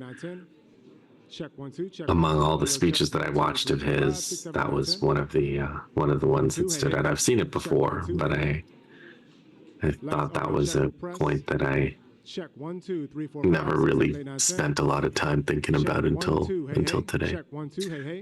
So Naim Qasim's speech commemorating Nasrallah, the point that he makes in this speech is that, again, the theme of tonight is that the superhuman nature of the resistance, the unbelievable nature of the resistance in all of these places, the adversity that they're facing, and still managing to do things. So Naim Qasim says this. He says, if the pagers and the wireless attacks and the leaders of Al-Radwan, the special forces of Hezbollah Al-Radwan, and the assassination of Syed Hassan Nasrallah and Syed Hashim Safieddin had occurred with striking the capability in any army, any state, any group of armies, they would have fallen. But we regained the initiative. Same goes for Iran in June, right? Naim Qasim continues, we achieved fighting recovery and are ready for any defense in facing the Israeli enemy. So they're also assuming the Israelis are going to go back to a ground attack in Lebanon at some point. They're not just going to be content with bombing and missiles in the south. They're going to eventually come and try to do the job they couldn't do in 2024 or 2006. Of course, they're going to continue to give it some time to see whether the Lebanese government will do it themselves. The Lebanese government will disarm Hezbollah for them so that when the Israelis invade, there will be no resistance at all. There's a envoy, you guys remember, the animalistic guy, Barrack, Tom Barrack. He said, he gave an interview where he said, what are we doing? What are we supporting the Lebanese army? We're supporting them to disarm the resistance. We're not supporting them to disarm Israel. They're not going to fight. I mean, they're not going to fight Israel. And Naim Qasim says, Barrack's statements say clearly that Washington wants to disarm Hezbollah and that it will not arm the army to face Israel. We will not allow the disarming, and we will carry out a Karbala-like confrontation. So Karbala, remember the Shia event where Hussein, the leader of that, the kind of, what do you call it, the leader of that line, let's say, through history, was surrounded and fought and said, you know, never to humiliation. And that's, you know, again, there was a speech of Nasrallah saying that as well. So Naim Qasim is repeating that important religious line, that slogan. Okay, I just want to say, people, I just want to call your attention to Nawaf Salam. Just wanted to call your attention to how strange the world we live in is. So the Prime Minister of Lebanon, I'm gonna offer this without comment. I know a lot of you know this, but in case you've missed it, the Prime Minister of Lebanon today, who's trying to disarm Hezbollah, who's violating the Constitution, violating every procedure to disarm Hezbollah for the Americans and for the Israelis. He was one of the judges of the International Court of Justice, the ICJ, the useless ICJ, which found that Israel maybe was committing genocide. I don't know, 2 years ago, 100 years ago, at some point, the ICJ made this interim ruling. Some point in the distant future, these idiots are going to make their final ruling as well. So the ICJ, please accept my apologies for not taking the solemnity of the ICJ into consideration. Please don't hold me in contempt. International Court of Justice, I take back my statement and apologize for any insult that may have caused. So the ICJ judge was on the panel finding that Israel was probably plausibly judges, sorry legal minds, not probably, plausibly committing genocide, ordering Israel to commit interim measures to not commit genocide. The ICJ, they made this finding. Nawaf Salam, one of the judges, so he finds that Israel is maybe committing genocide.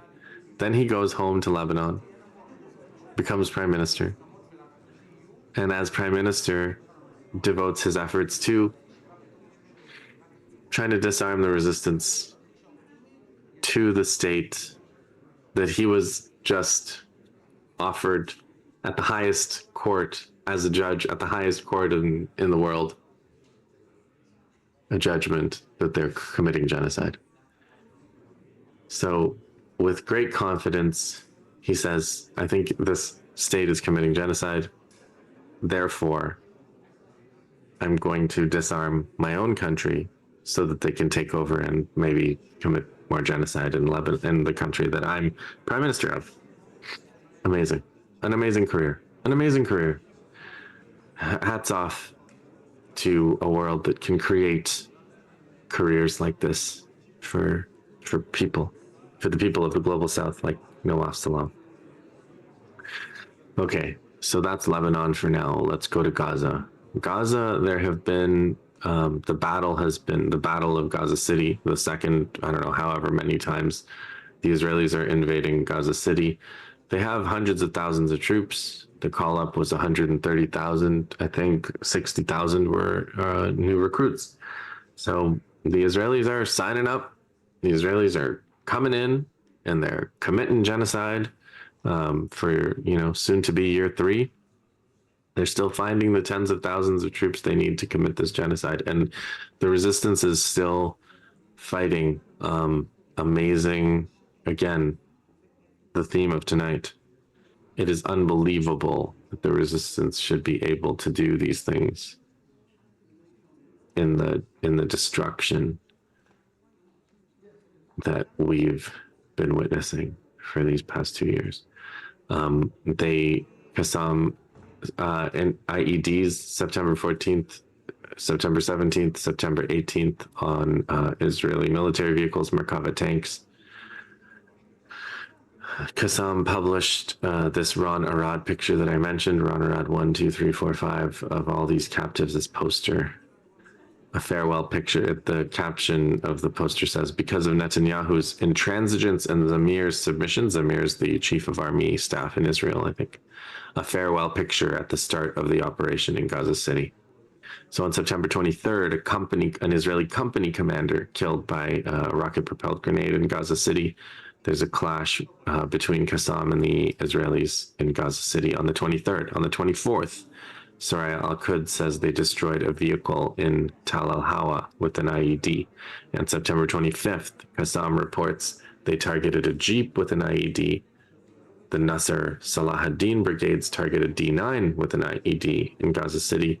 And in a separate incident, a Merkava was targeted with 2 Yassin 105. That's again the shoulder-launched grenade, anti-tank grenade.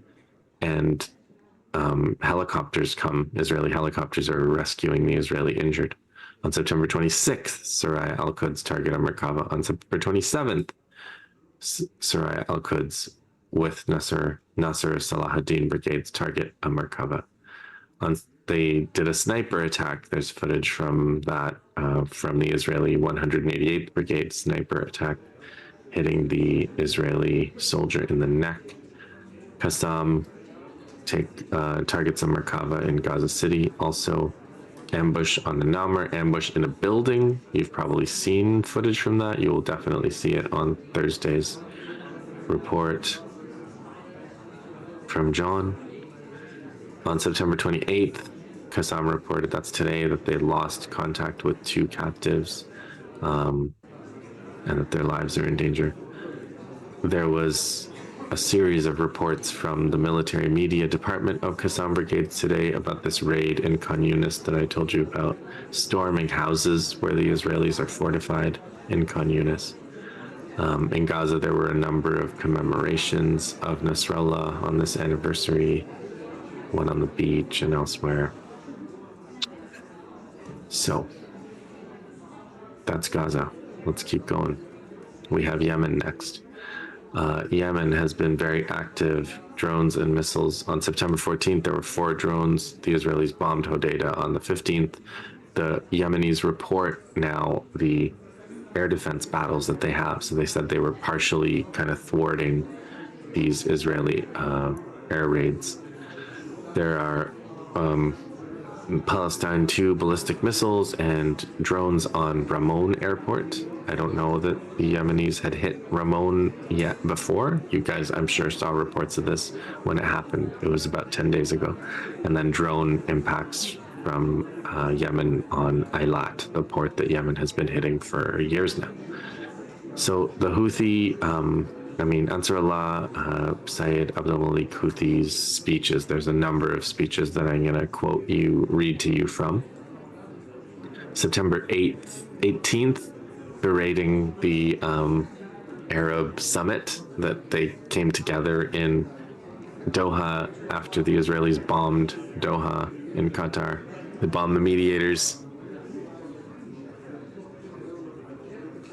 bombed the hosts, and said they'd do it again too.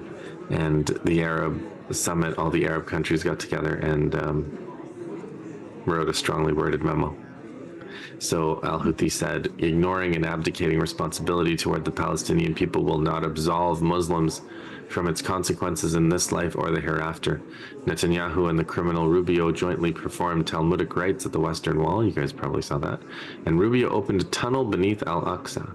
The joint ritual by Rubio and Netanyahu plainly warns the heedless nation, the Arab nation, that the American and Israeli direction is one and their motives are the same. He says about this Doha summit, the weak, pathetic outcomes of the Doha summit encouraged the Israeli enemy and strengthened its insistence on impunity. The summit should have closed airspace to Israel, lifted the terrorist designation from the Palestinian fighters, and offered open financial, political, and media support for the Palestinian people. You would think that would be bare minimum. Houthi says Arab leaders have often prevented their peoples from supporting Palestine and even criminalize and imprison such activism. Leaders could have halted their oil and fuel supply to Israel so it could not fuel its machines and aircraft. We did not demand that governments go to war against Israel, but why maintain relations and cooperation that support the enemy? He listed 24 operations of rockets and drones. He said, despite crimes against Sana'a, al-Jawf, and al-Hodeidah, the anger of our people is directed at the Israeli enemy that perpetrated those crimes. So this whole magical theory that the West has that by making the people suffer, they're going to get mad at the rulers instead of getting mad at the people that are actually committing the genocide or bombing from the air, continues to not be true, as it never was. And Houthi wants to point that out in his speech. He says, "We fight against the equation of impunity that enemies want to generalize. Our sacrifices are dignified and meaningful, not defeats." September 18th, another Palestine 2 missile launched at Israel. On September 20th, or I guess on the 21st, Houthi makes a speech on the anniversary of the September revolution that Ansar Allah had. He said that before that revolution, the U.S. ambassador in Sana'a had become the de facto ruler. And of course, he brings it back to Israel. On September 23rd, Yemen attacked a ship in the Red Sea. On September 24th, they hit Eilat again with a drone, causing injuries. On September 25th, Israel bombed Sana'a while Houthi was making his speech. 70 bombs, 13 strikes on one building, including the presidential palace. 8 people were killed, 142 injured. That was not the final toll. As for the speech that Houthi made while that bombing was taking place, he said this is a long one, a long quote, because he talks about Nasrallah and others, so I'll read it to you now. Whenever the world feels shame watching the horrific level of Israeli crime, the American steps in with supportive measures for the enemy. The American enemy used its veto in the Security Council this week against a draft resolution calling for a ceasefire. The positions of the Lebanese government appear submissive, subservient, and weak, not rising to the level of responsibility at all, and are moving towards implementing the dictates of the Israeli and American enemy. Betting on the international community is a losing bet. That's also Nasrallah, what he used to say. Syed Hassan Nasrallah was a martyr for Islam in every sense of the word and a martyr for humanity in every sense of the word. Hezbollah was the impenetrable fortress and the impregnable dam for the nation at a time when some Arab regimes continued their intense conspiracies with the Israeli enemy. The American view of the countries in the region that provide what they provide is merely that of a milk cow. The American envoy Barak said, "There was no peace in the past and there will be none in the future. Listen, you Arabs who are normalizing. Understand if you still have the capacity to understand." The American envoy said the conflict is not about borders. The real struggle is that one party wants to dominate, and this means the other party must submit. Whoever submits to the equation of subjugation forfeits everything: his humanity, his dignity, his freedom, his religion, and his identity. For 80 years, the UN has done nothing for Palestine, a case that's perfectly clear, globally recognized, and has no ambiguity. It is a clear strategic mistake when Arabs link their economic, living, and even water affairs to the Israeli enemy. Followed that up on September 26th with a Palestine 2 missile, and the day after, or the day before, Israel was bombing, and they reported that they partially thwarted the attack. The Yemenis announced today that they are preparing to attack, or they are prepared, if they have to attack every American ship in the Red Sea. So it could be that they go back to war with the Americans as well, hitting the American Navy in the Red Sea. You may remember they were doing that constantly and being bombed by the Americans constantly. And that stopped because Trump stopped it and withdrew the Navy beyond where the Yemenis could hit them. Now maybe it seems like the Americans are creeping back, and so the situation may return to war there as well. Okay, a couple more to go. We've got Jordan. There was a shooting attack at Allenby. The Israelis have closed the bridge between Israel and Jordan and started a siege on the West Bank. So pretty much the international way into the West Bank without going through Israel is now closed. So this is likely gonna last as long as Israel does, like the Gaza one did, like the siege on Gaza. The person who did the operation and was killed was someone named Abdel Muttalib al-Qaisi. And he left a final statement, which I'll read here. He said, "The crimes committed by the Zionist occupation in the Gaza Strip will one day be repeated in our countries against our homes, women, and children. Our silence causes us to be part of what the enemy calls Greater Israel.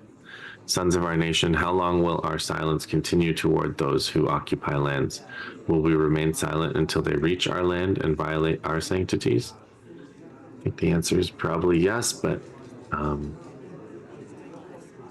Mr. Abdul Muttalib al-Qaisi wanted to, I guess, do something to try to make this statement in a dramatic way by attacking the Israelis at Allenby Bridge. Okay, Israel. Just wanted to reiterate that Israel has mobilized 130,000 reservists. Their tactics, which you probably know, John Elmer's been reporting in the Electronic Intifada Resistance Report, there was a lot of discussion of these robots, the thinly armored vehicles, the M113s, which they pack with more explosives than they could load onto a plane, and they're blowing up. It's a war on high-rise buildings. Why not? They did a war on hospitals, schools, children, tents. Now they've got the war on high-rise buildings. That's their idea of military innovation. And their president is, or prime minister, whatever that guy Katz is tweeting about it. He's tweeting the destruction of high-rise buildings and sort of bragging about it on Twitter. That's the state of Israel today. So now let me conclude with the discussion of the flotilla, because there's a 50, or I think 37 ships now that are headed for Gaza. And things are getting interesting in a way that I absolutely did not foresee. So the flotilla is now being escorted in international waters by the navies of Italy, Spain, maybe Greece, I saw a report. Maybe Turkey, I saw a report. And it's pretty remarkable. I absolutely did not see this coming. So just to give you the chronology, and also just to mention, this is also at the same period that United Kingdom, Australia, Canada, France, Belgium have all recognized the state of Palestine, which they were refusing to do. And they believe in the disarmed Palestine, and they believe Hamas has no say in Palestine, and they're attaching all these conditions. Who cares? I mean, the recognition is,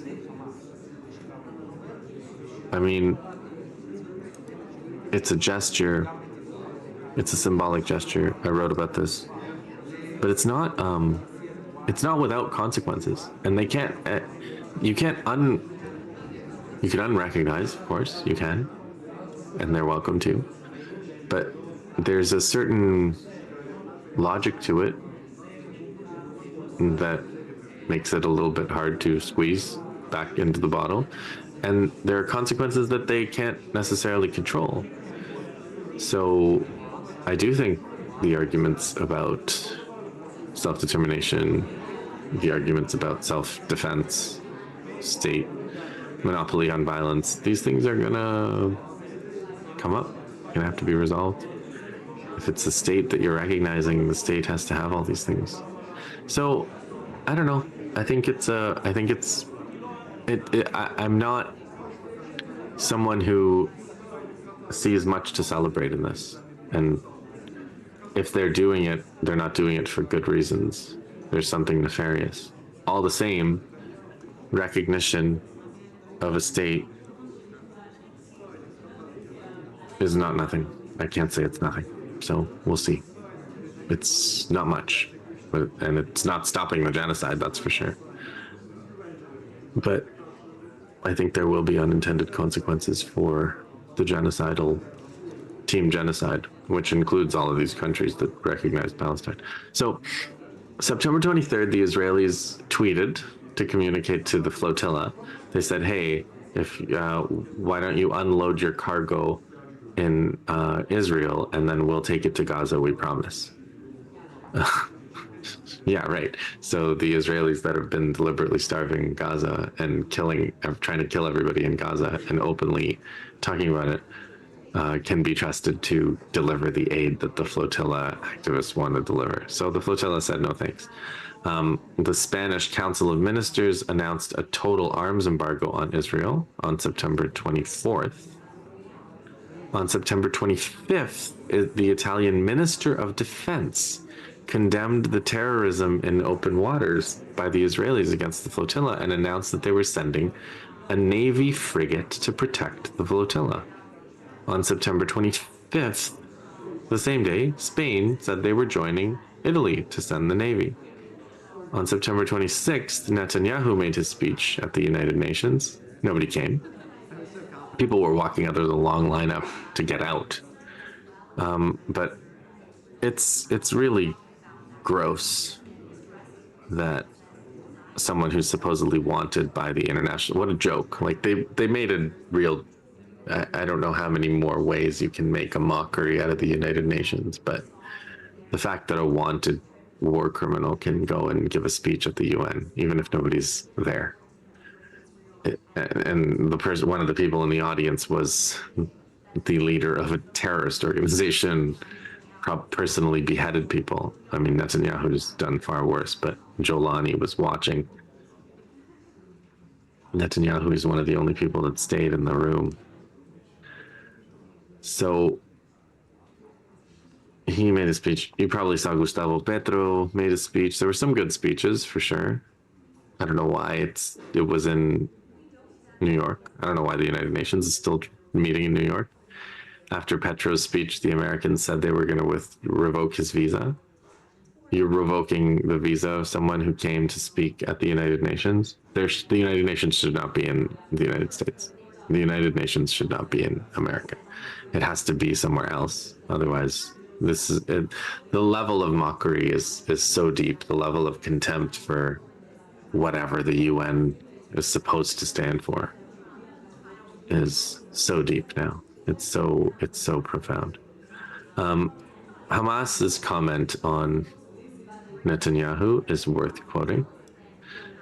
Netanyahu's repetition of his dark propaganda and lies about the events of October 7th is merely a retreat after this misleading propaganda collapse before global public opinion, while the term anti-Semitism has become a worn-out excuse on which he hangs his rejection of international positions condemning the genocide and the starvation he has been committing for 23 months. Furthermore, his claim that Hamas movement seeks to kill Jews around the world comes within the framework of his systemic campaign to demonize the Palestinian people and their legitimate national resistance. The movement and the Palestinian resistance have repeatedly affirmed that their battle is confined against the occupation entrenched on our land and its holy sites until our Palestinian people are empowered with the right to self-determination. What Netanyahu announced regarding his pursuit to control the Gaza Strip and install a client government is a pure illusion that will not be realized and will not be permitted by our Palestinian people, who have always proven their steadfastness in rejection of all forms of guardianship and dependency. So I thought that was a pretty strong response. It should have, by logic, been Hamas that should have given that response at the UN. It should really not be the genociders that decide who gets to represent the people that they're genociding. But why are Italy, Spain, Greece, and others sending their navies to protect this flotilla from Israel? I mean, the Italians, apparently the government is saying, why don't you offload your cargo in Cyprus? And because we're not going to protect you when you go into Israeli waters. Why are there Israeli waters? Why do you have to go through Israeli waters to get to Gaza, by the way? Why should you have to do that? That's a flaw. in the system. But they're trying to divert the flotilla. But why did they do this in the first place? Why did they do this in the first place? And I think the key is the strikes that the Italian workers have been conducting. They said when the flotilla left Italy, the Italian dock workers said, if you touch the flotilla, we will shut this place down. And then the Israelis touched the flotilla and the workers shut the place down. They did. They had a 1 day or 2 day general strike that I think really shook the Western ruling class, the Europeans. It shook them up. And I think Boots Riley, who's a filmmaker and TV maker and rapper, did I mention he has a show called I Am a Virgo? So he's he was following this flotilla, and he said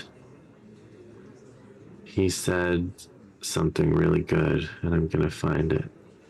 He said, yeah, here it is. He's a very short. He does really short tweets, but he said, Italy's. This was September 24th, and he's retweeting Ashok Kumar. He's comment tweeting Ashok Kumar, who's also a great tweeter. But Boots Riley says, Italy's PM is a right winger, but this is still happening because Italy had a general strike that scared the shit out of them. Strikes are the most effective way to stop profits, get demands, and force policy changes. If you can shut down profit, you can make any politician do anything. And I think that's right. The fact that the Italians are able to do this is a huge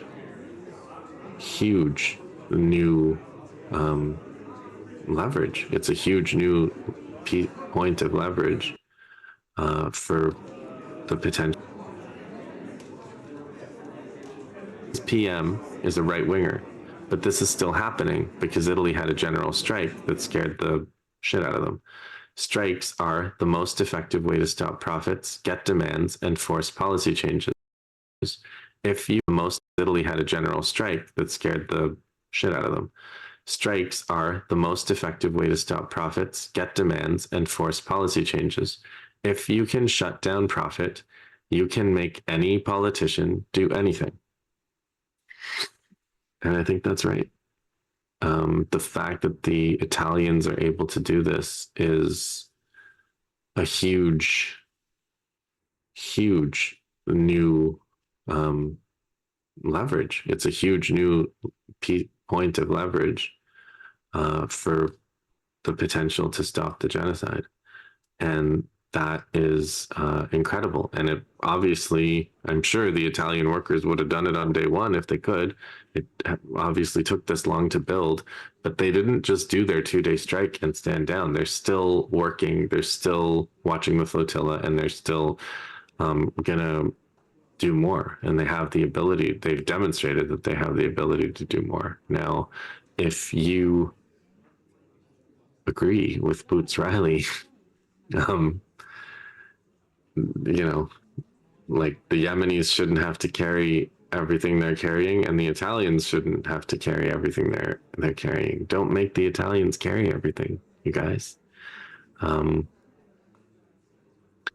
This is something that people in the West can do. This specific thing with strikes is the strategic thing to do. I think it's proven. I think it's demonstrated now. Whatever happens with the flotilla, and you know, the fact that this is not just like, we can't automatically say that it's going to go like every other flotilla since 2008,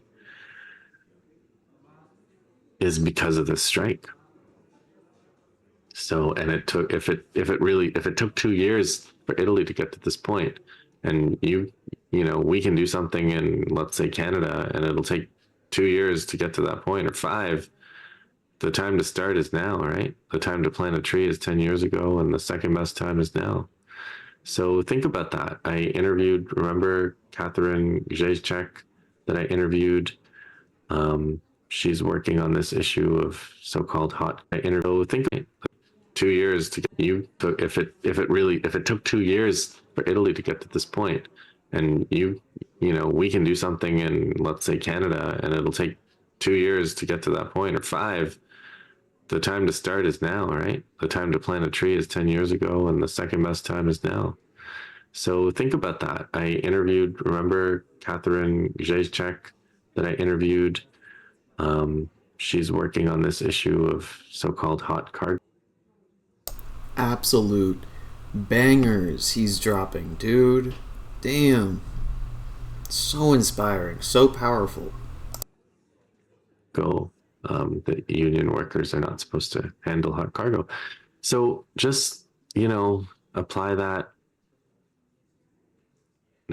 This is something much more feasible for Westerners to work towards with all the difficulties. And now's the time. Genocide is the thing. Genocide is the issue. There's no more important issue. There cannot be a more important issue than genocide, than stopping genocide. All right? Okay. That's it for tonight, you guys. It's a long one tonight. I'll try to come back more weekly because I think this is going to be an eventful week. Until then. This is Democracy Now!, democracynow.org, The War and Peace Report. I'm Amy Goodman. New York City Mayor Eric Adams announced Sunday he's dropping out of the mayoral race. This comes after President Trump and New York business leaders pressured Adams and Republican nominee Curtis Sliwa to drop out in order to narrow the race and help disgraced former Governor Andrew Cuomo beat the Democratic candidate Zohran Mamdani. The Democratic Socialist Assembly member shocked the political establishment when he trounced Cuomo in the Democratic mayoral primary in June. Cuomo is now running as an independent. Last September, Adams was indicted on federal bribery charges in a scheme spanning nearly a decade. Prosecutors allege Adams engaged in a long-running conspiracy in which he solicited and knowingly accepted illegal campaign contributions from foreign donors and corporations. In exchange, Adams allegedly helped Turkey's government open a new 36-story consular building near the United Nations here in New York without a fire inspection. Trump's Justice Department dismissed the charges earlier this year in what was seen as a quid pro quo in exchange for Adams implementing Trump's crackdown on immigrants. President Trump reportedly considered offering Adams a position in his administration, possibly ambassador to Saudi Arabia, if he dropped out. If elected, Zohran Mamdani would become New York City's first Muslim mayor. He was born in Kampala, Uganda, moved with his family to New York at the age of 7 as the son of the renowned academic and author Mahmoud Mamdani and Indian-American filmmaker Mira Nair.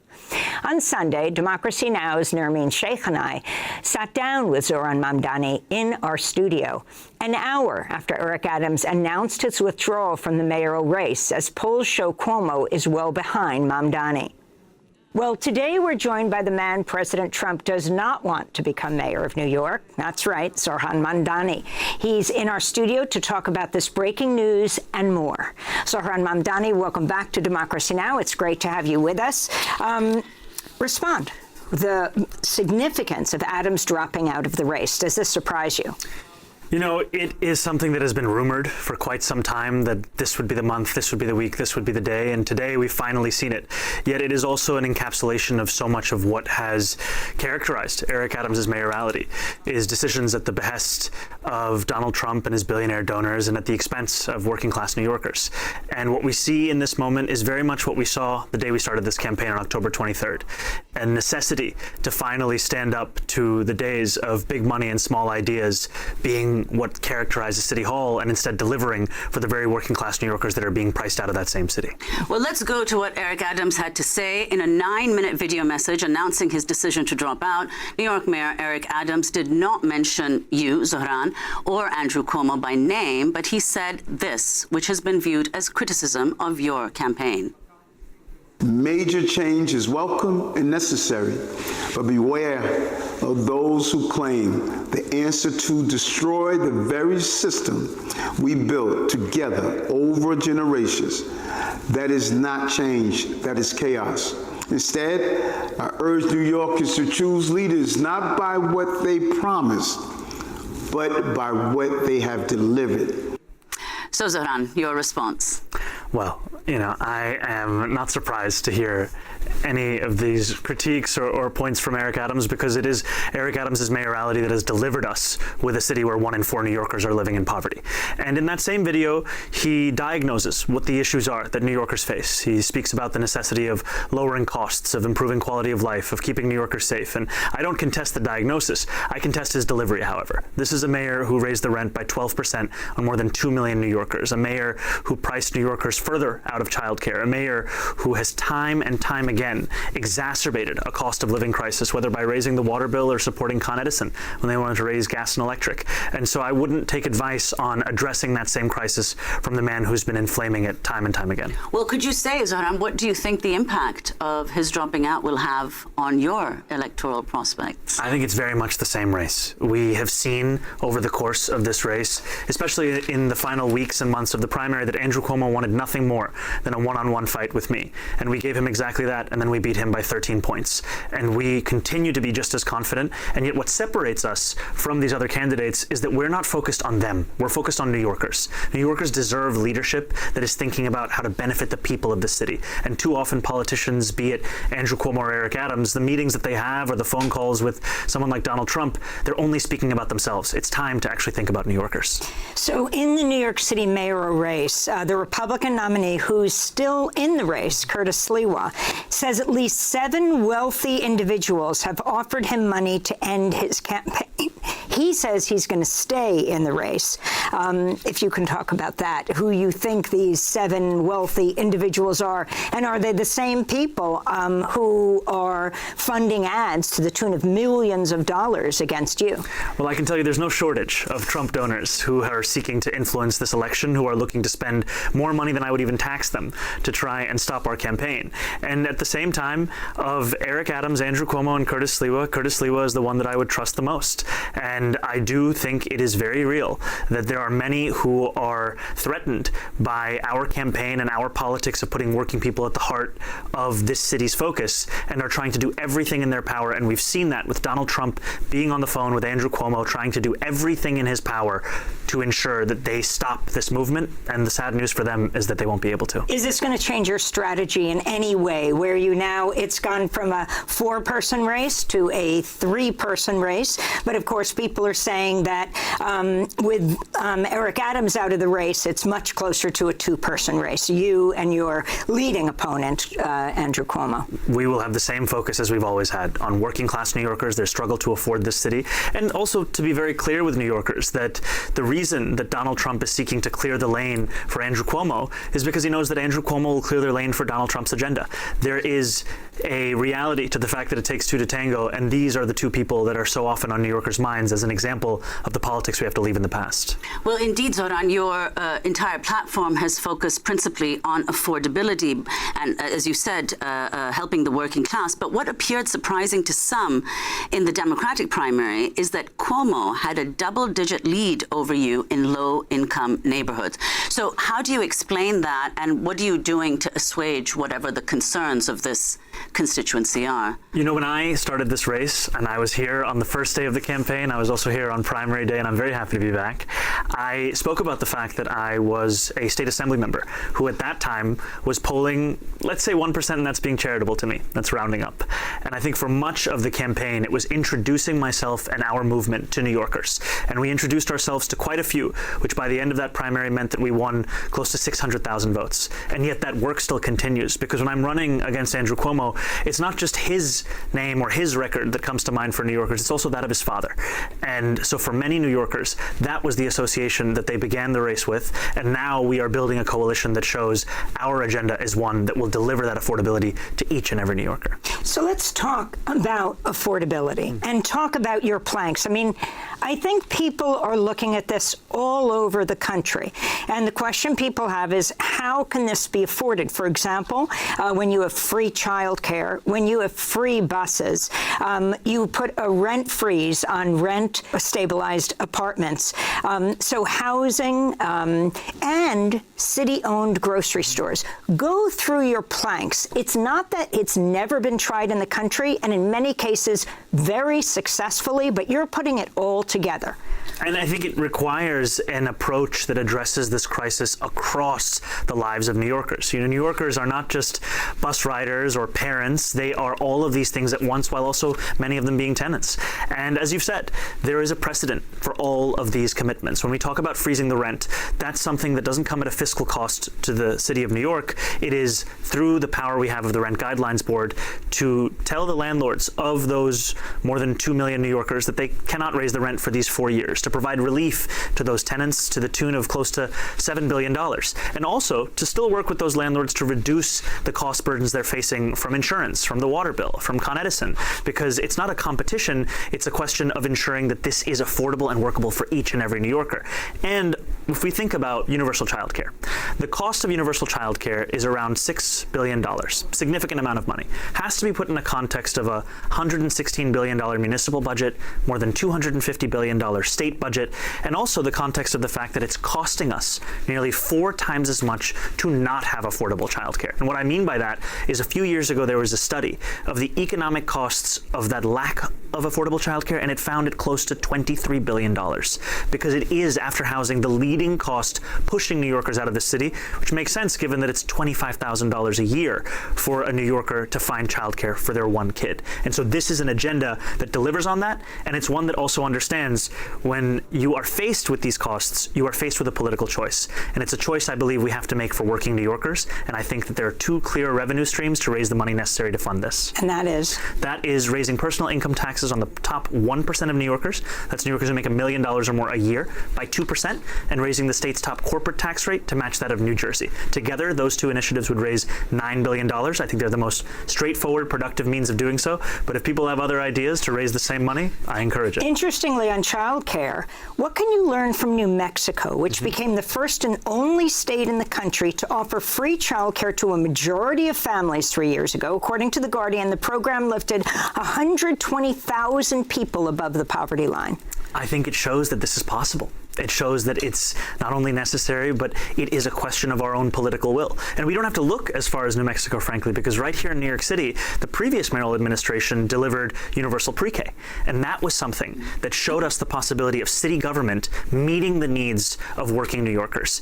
And if we do not meet these needs, we will continue to see parents and aspiring parents leave this city in order to find a place where they can afford that childcare. It's time for us to actually deliver on it so we can keep people here and actually have room for others to join us as well. Zohran, you mentioned earlier, of course, housing is one of the central, you've made it one of the central issues in your campaign, because it's true that New York City, one of the biggest issues is that people can no longer afford housing. You're focusing in particular on deed theft. If you could explain what it is and your plans to create an Office of Deed Theft Prevention. Absolutely. You know, the affordability agenda we have is one that doesn't just speak to tenants, it also speaks to homeowners. And since 2015, we've seen more than 3,500 instances of deed theft take place across New York City.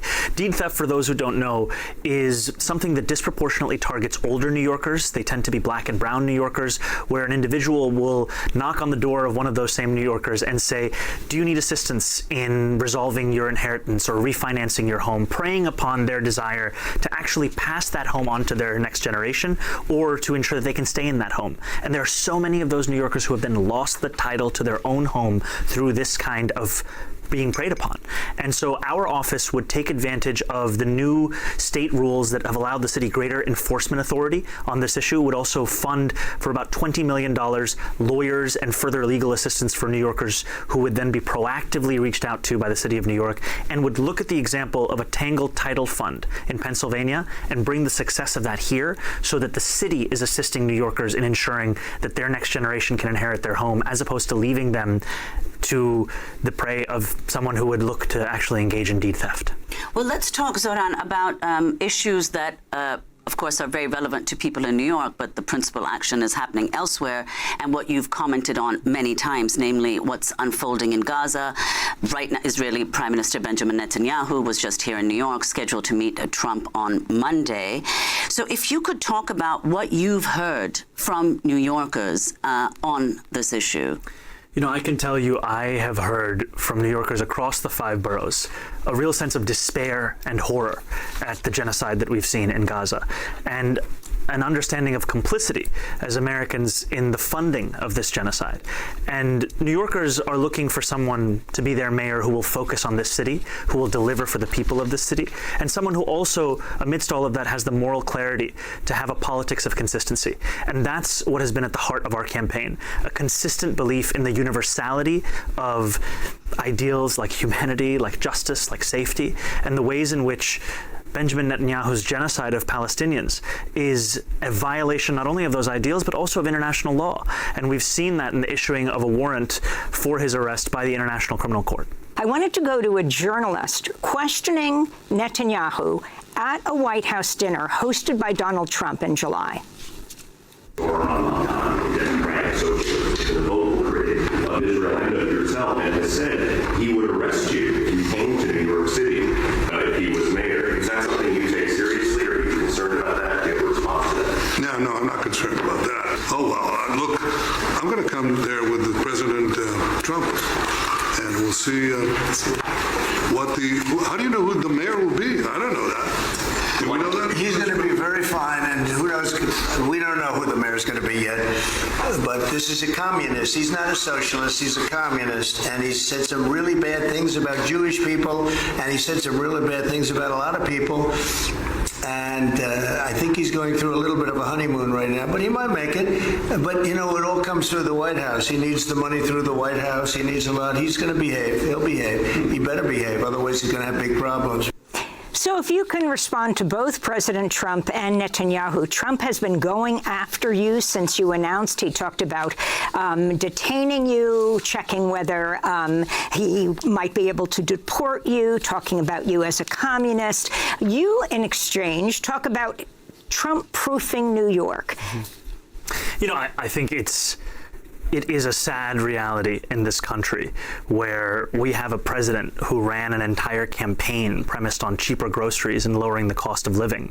And what he has instead delivered time and again is an exacerbating of that very crisis, all while focusing on the persecution of his supposed political enemies. And when we talk about Trump-proofing the city, it's not just the question of hiring the 200 additional lawyers at our law department to bring us back to the staffing levels prior to the pandemic. It's a question of actually standing up and fighting Donald Trump. And fighting Donald Trump because what his agenda is doing is endangering the welfare of New Yorkers. This bill that he recently ushered through Washington, D.C., it throws millions of New Yorkers off of their health care. It steals SNAP benefits from so many hungry New Yorkers. And it does all of this in the interests of the largest wealth transfer that we've seen in this country. And to do those things while speaking about a cost of living crisis, it is truly a betrayal of so much of what his campaign was premised on, and an illustration of why he is so fearful of our campaign. Because unlike him, we don't just diagnose this crisis, we will deliver on it.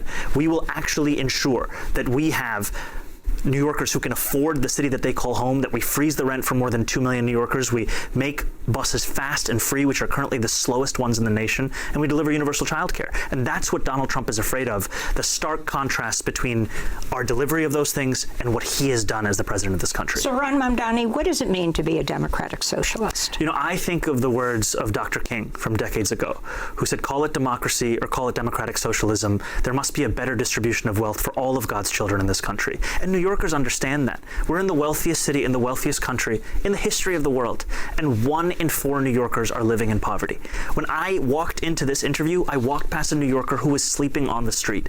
That's the level of poverty in this city, and yet it's happening amidst great wealth. And the vision for this city has to be one that understands the dignity of working people must return to the heart of our politics, and to focus on that is to fulfill the ideals that brought so many to politics in the first place, and the abandonment abandonment of it has been what's pushed so many away from it. So, Zohran, let's talk about some of the support that you've received that was perhaps almost unprecedented, and in this case unprecedented. Over the weekend, you received an endorsement from Bend the Arc Jewish Action, the very first time the organization has endorsed anyone in a mayoral race. In their endorsement, they wrote, "We are really very excited about Zohran and his platform, not in spite of our commitment to Jewish values, but because of them." So if you could talk about this endorsement. I am honored to have the endorsement of Bend the Arc, and to be the first municipal candidate to receive it. It really is a privilege, and it showcases the fact that this coalition that we have, it is a coalition that not only continues to expand, but also looks to reflect the beauty and the breadth of this city. And one of the many things that makes this city so special are the close to 1 million Jewish residents of this city. And I take very seriously my responsibility and my opportunity to not only protect Jewish New Yorkers, but to celebrate so much of what they have brought the city and so much of what it means to be a city with such a thriving community. And I think of this period of the High Holy Days as one where our politics and our politicians would do well to learn from the lessons of these very holidays that seek to impart a reflection on what the prior year has been, an atonement, and a real level of humility as to what it means to lead. And that is the kind of lessons that I hope to learn in delivering leadership to this city. I was getting messages from congregants at Rosh Hashanah when you went to a synagogue then, and also hearing about the reports of a woman handing you stickers she'd made with a picture of bagels and lox and a message urging Jewish voters to support Mr. Mamdani. And on the stickers it said, "Reject the smear campaign, join the schmear campaign." Yes, this is very creative, and I think it's a reflection that for all of the fear-mongering that we've seen in this race, part of the reason that I sit before you as the Democratic nominee is because of the support of so many Jewish New Yorkers of all generations. And I'm so excited by that support and the prospect of building that support by reaching out to Jewish New Yorkers across the 5 boroughs, including at their synagogues. And finally, Zohran, we know you have to go, but many people have talked about the fact that you mobilize so much of the youth vote.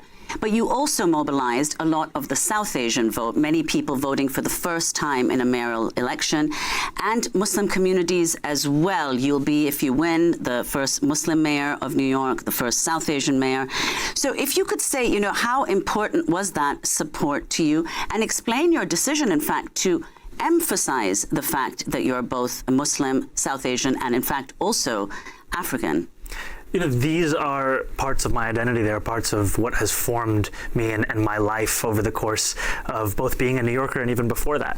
And I think it's a desire at the heart of our politics to ensure that these electoral outcomes, these contests that we have, that they actually reflect the city at large. Too often, New York City politics is focused on an ever-narrowing group of New Yorkers, the ones who vote every primary. And yet we know that there are so many New Yorkers who call the city home just in the manner of those voters, but are not spoken to with the same respect, are not given the same kind of time. And from the beginning of this race, we said we wanted this race to look like the entire city. And that means speaking to the very South Asian and Muslim New Yorkers that too often have been looked at as, at best, there to be for a photo op, as opposed to New Yorkers who are also suffering from this affordability crisis. So, Ron Mamdani, we are broadcasting this on Monday. We spoke to you on Sunday, right after Adams said he's pulling out of the election campaign. We also spoke to you the day after he was indicted on corruption charges. Of course, Trump would dismiss those charges later. But I also wanted to ask you, on this day, Monday, that we broadcast this, apparently the Democratic leaders will be at the White House. Hakeem Jeffries, Minority Leader Chuck Schumer, meeting with Trump over the whole issue of the budget and whether the country is going to be shut down. I want to know which is more contentious, that meeting, Trump, Schumer, and Hakeem Jeffries, or their meetings, Hakeem Jeffries and Schumer, with you. I was just watching Senator Van Hollen, who is really castigating his fellow Democrats who had not yet supported you. Many have, from corporate Democrats, conservative Democrats, on to progressives. But talk about that. Hakeem Jeffries and Chuck Schumer not having supported you yet, even though you are the Democratic primary candidate. And what is being said in these meetings? They keep saying they're talking to you.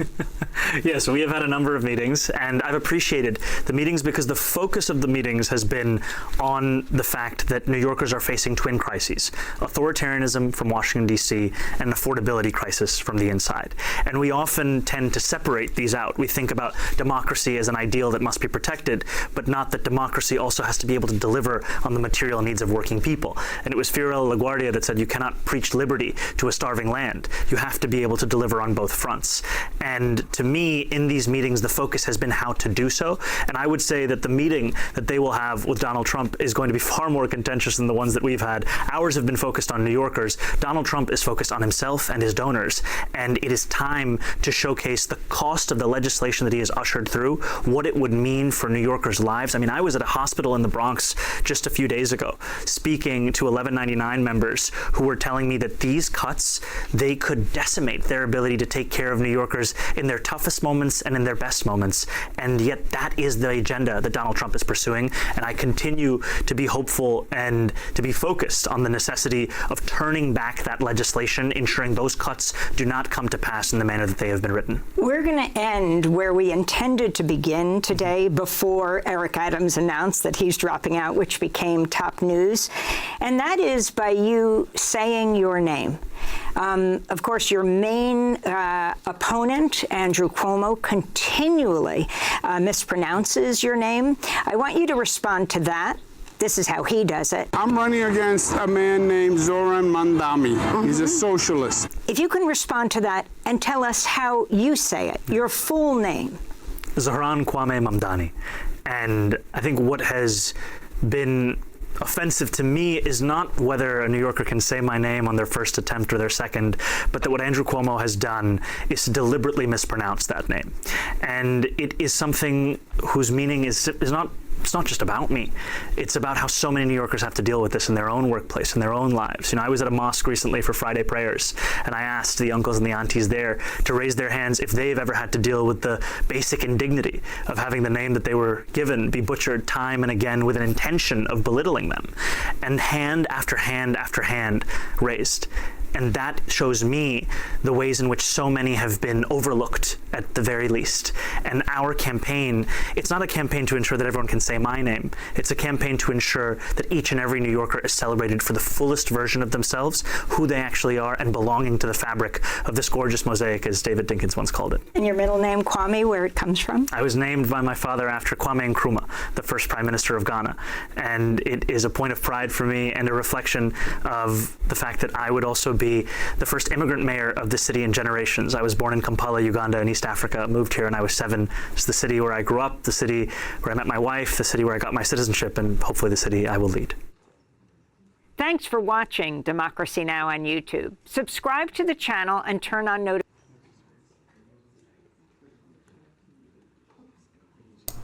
Pretty powerful. He was getting me a little misty there at the end, not gonna lie.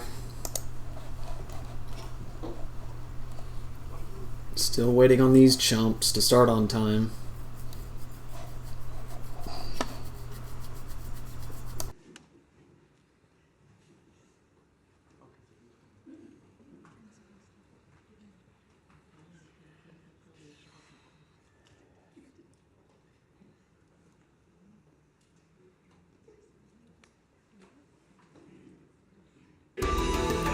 Calls for Israel to be banned from global sports and cultural competitions are growing.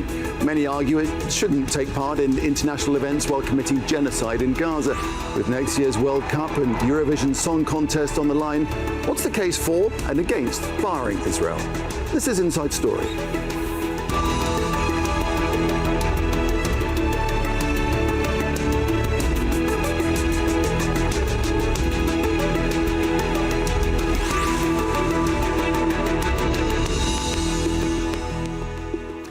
Hello there and welcome to the programme. I'm Nick Clark. So, despite its war on Gaza, Israel still plays a full part in international sport and in other competitions on the world stage, including Eurovision. It's been largely business as usual, despite accusations of genocide by UN bodies and Prime Minister Benjamin Netanyahu's indictments by the International Criminal Court for war crimes. But pressure is intensifying for action against Israel. just as Russia was swiftly kicked out of international competition just days after it invaded Ukraine in February 2022. Reports say football's European governing body, that's UEFA, is considering a ban which could possibly end Israel's hopes of qualifying for next year's World Cup. Eurovision is under scrutiny too, with several countries threatening to pull out if Israel takes part. So what are the arguments for and against? And should Israel be banned from international competitions in sport and in culture? Or as opponents say, would such a move be just a gesture, having no impact on Israel politically and its war on Gaza? We'll hear from both sides shortly from our guests. But first, this report from Alexandra Bayer. Ladies and gentlemen, the President of the United States. Calls to ban Israel from global sporting events for its genocide in Gaza are growing, and that pressure is now coming to a head in the world of football. Reports say the sport's European body, UEFA, may meet to discuss suspending Israel from international and club football in Europe this week. That's after UN human rights experts specifically called for international football to take action, having concluded Israel is committing genocide in Gaza. If UEFA's 20-member committee imposes a ban, it would block Israel from qualifying for next year's World Cup. We're beyond very close.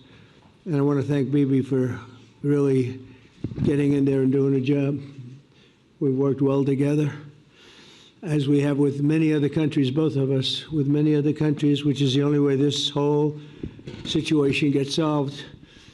And I'm not just talking about Gaza. Gaza is one thing, but we're talking about much beyond Gaza. The whole deal, everything getting solved. It's called peace in the Middle East. So today is a historic day for peace, and Prime Minister Netanyahu and I have just concluded an important meeting on many vital issues, including Iran, trade, the expansion of the Abraham Accords. The Abraham Accords. We discussed how to end the clown war in dude. Gaza, but it's just a part of the bigger picture, which is peace in the Middle East. And let's call it eternal peace in the Middle East. So this is far more than anybody expected, but the level of support that I've had from the nations in the Middle East and surrounding Israel and neighbors of Israel has been incredible. Oh, is that so? Every single one of them.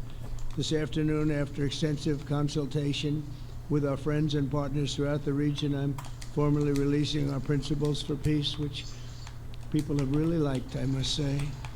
And these are done, not just routinely done, these are done with total consideration and working with the nations that we're talking about. All of these nations have made contributions to those suggestions.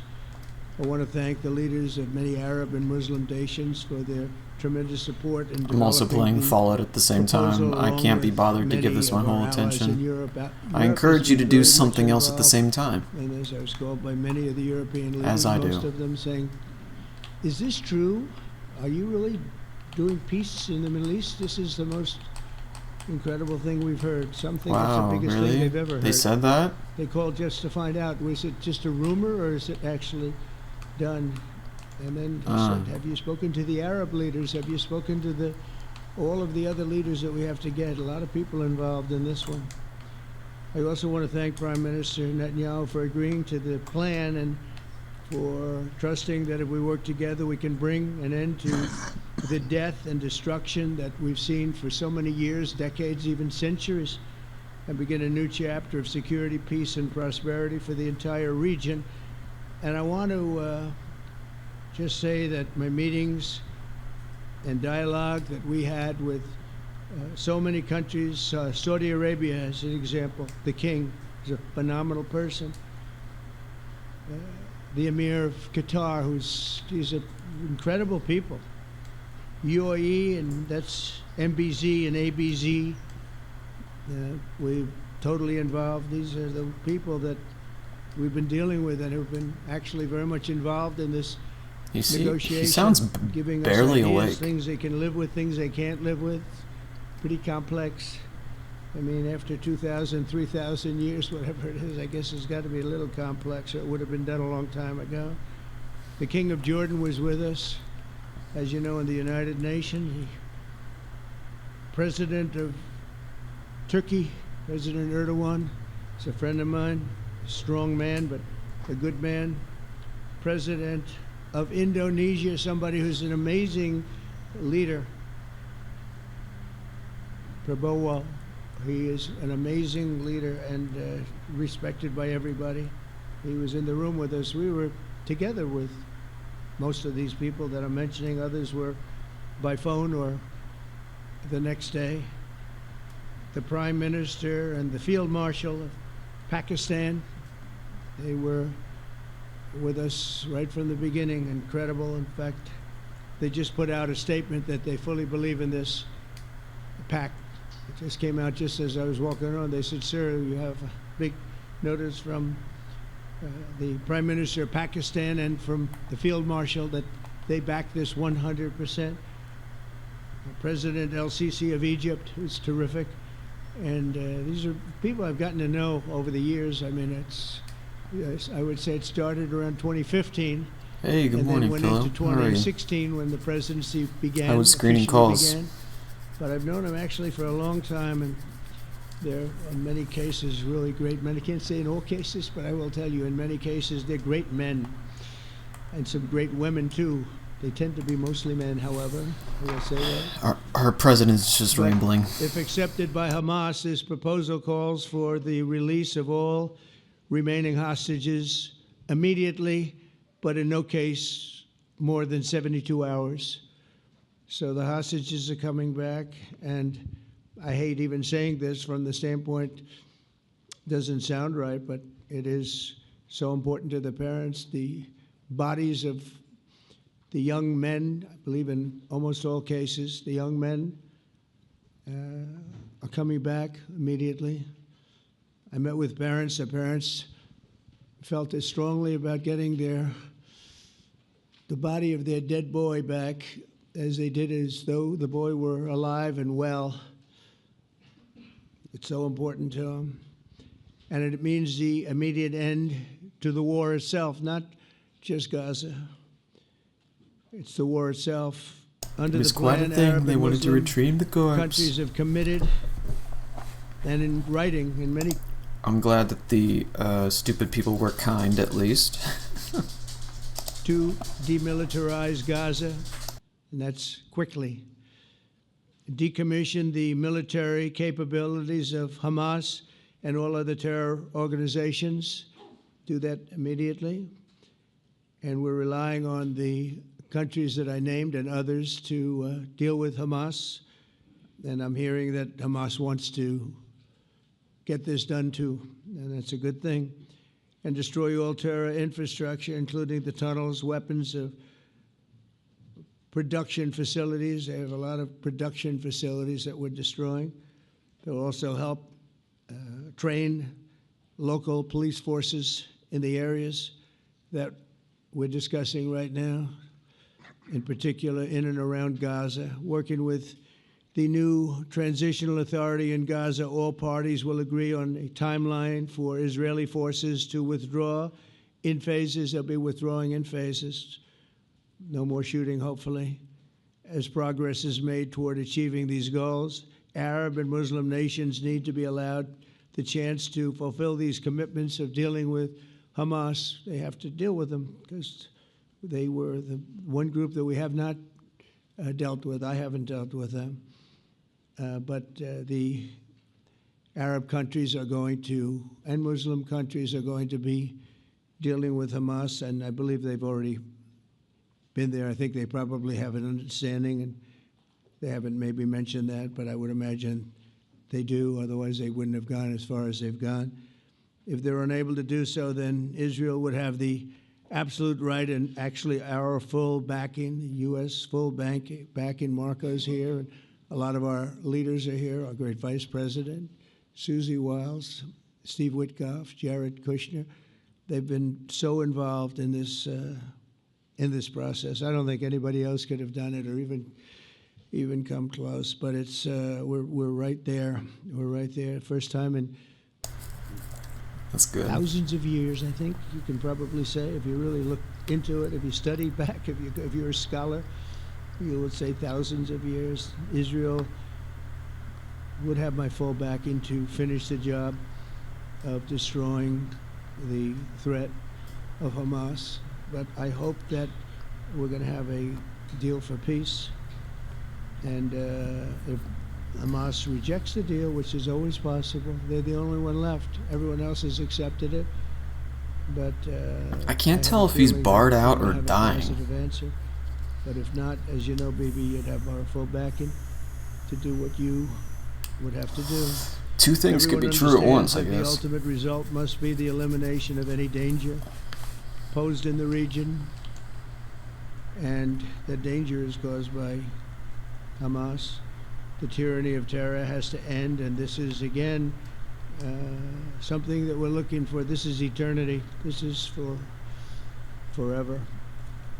To ensure the success of this effort, my plan calls for the creation of a new international oversight body, the Board of Peace, we call it, the Board of Peace, sort of a beautiful name, the Board of Peace, which will be headed not at my request. The Board of Peace, folks.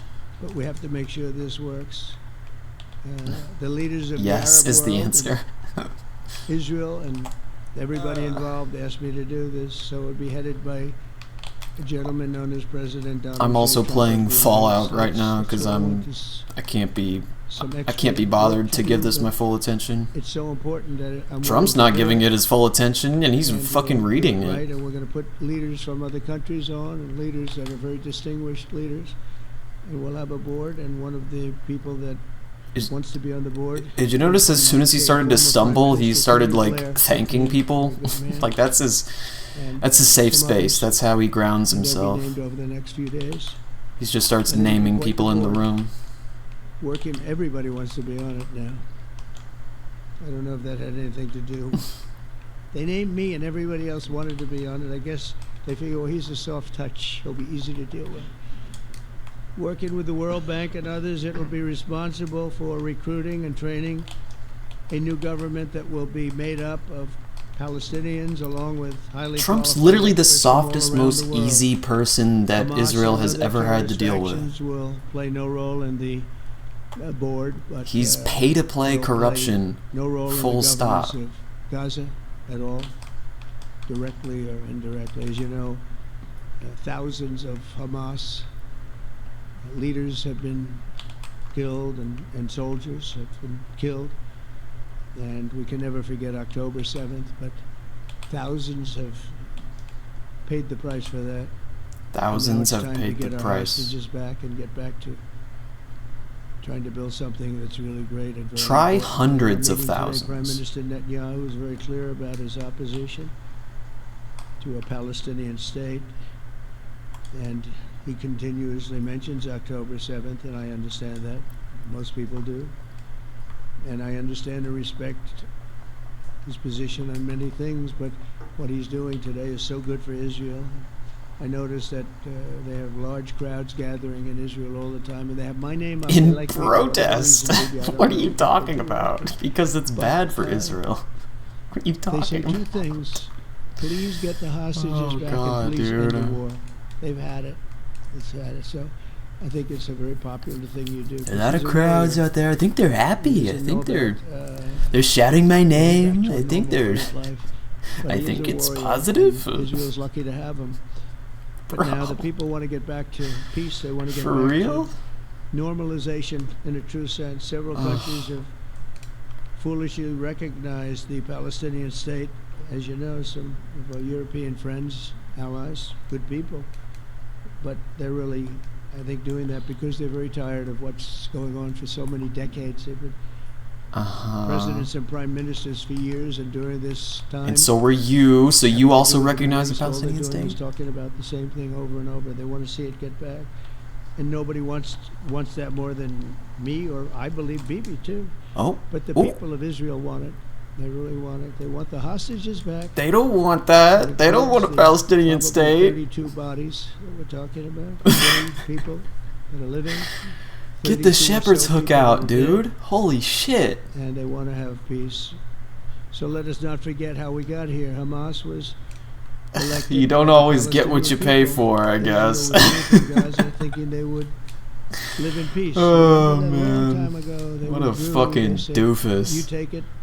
This is our contribution to peace. But that didn't work out. That didn't work out. It was the opposite of peace. Trump, that's the opposite of what you're supposed to say. Pulled away. God They damn it. let them have it. And I This never is forgot that nuts. because I said, that doesn't sound like a good deal to me. As a real estate person, I mean, they gave up the ocean, right? Huh? Ron, they gave up the ocean. They said, Ron? who would do this deal? And it still didn't work out. They were very generous, actually. And they gave up. It's like when a bad open micer calls out his one friend in the audience. He's like, Mike, you know what I'm talking about? And Mike's like, that request was not honored. Instead of building a better life for the Palestinians, Hamas diverted resources to build over 400 go. miles of tunnels Stick to the and script, big guy. infrastructure, rocket production facilities, and hid their military command posts and launch sites in hospitals, schools, and mosques. So if you went after them, you'd be after them, and you wouldn't even realize you ended up knocking out a hospital or school or a mosque. A terrible thing. Terrible way to have to fight. No What? fight is good, but that's a real bad one. So committing there are war many crimes is a thing you have to Palestinians do who when you fight? wish to live in peace. Blowing up mosques? Many, I've seen so many of them, and they have support. It's such a terrible I thing. challenge the Palestinians to take responsibility for their destiny, because that's what we're giving them. We're giving them responsibility for their destiny. You know how morally bankrupt that is? They're blowing up babies. Yeah, it's a terrible They thing. don't want the life that they've had. They've had a rough life with Hamas.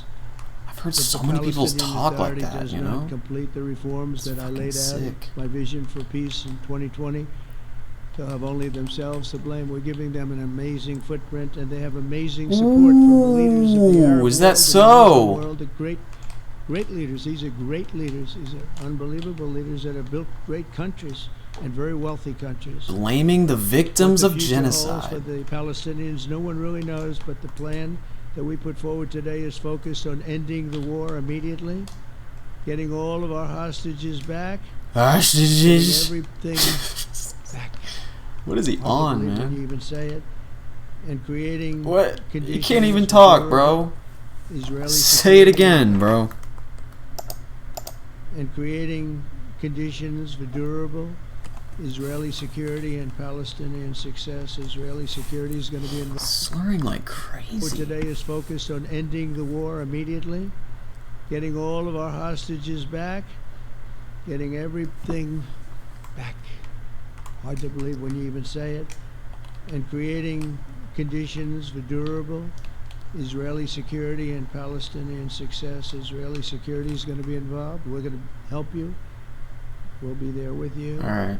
In terms of helping with security, I'll we see want you, to make fella. sure it works. We just want to make sure it works. There shouldn't be a shot fired. Now, there will be, I guess, because that's the way it seems to be, but there shouldn't have to be within a few days. There shouldn't have to be a shot fired. Maybe for eternity.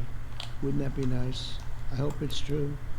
I can tell you the leadership of that region feels that there's a good chance of it being true. So this will lead to this agreement that we're talking about will lead to a Dude, sustainable who left the long-term edibles peace. out around No Grandpa? president in history has been Jesus. a greater friend of the state of Israel than I have, in addition to negotiating the Abraham Accords. I like to The say that Abraham because Accords, you guys. Real people, that's what they call Abraham. No, they Say don't call it that. Abraham. People are But it's laughing so much at nicer when you. you say Abraham. So much more elegant. God, But the Abraham Accords say Shut the amazing. fuck Jared, up. You did that along with your group of geniuses, and nobody got that good. We have 4 Sorry. countries, and Sleepy Joe Biden didn't do a thing. He didn't even know what the hell they were. He should have had them fold up. But I think this will also lead to packing them. And who knows? Maybe even Iran can get in there.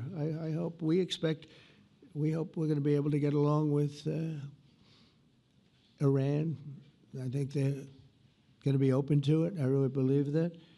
But they could be a member. I long ago said, I'll bet you at some point Iran will be a member of the Accords, and little did I realize it was going to take this turn. That was some turn we did with the B-2s. But I think they might very well be there because it's a great thing for them economically. And everybody's still talking about it. Yep. A great thing you did with the B-2s. American embassy in Jerusalem. That was something that everyone said would never be done, could never be done.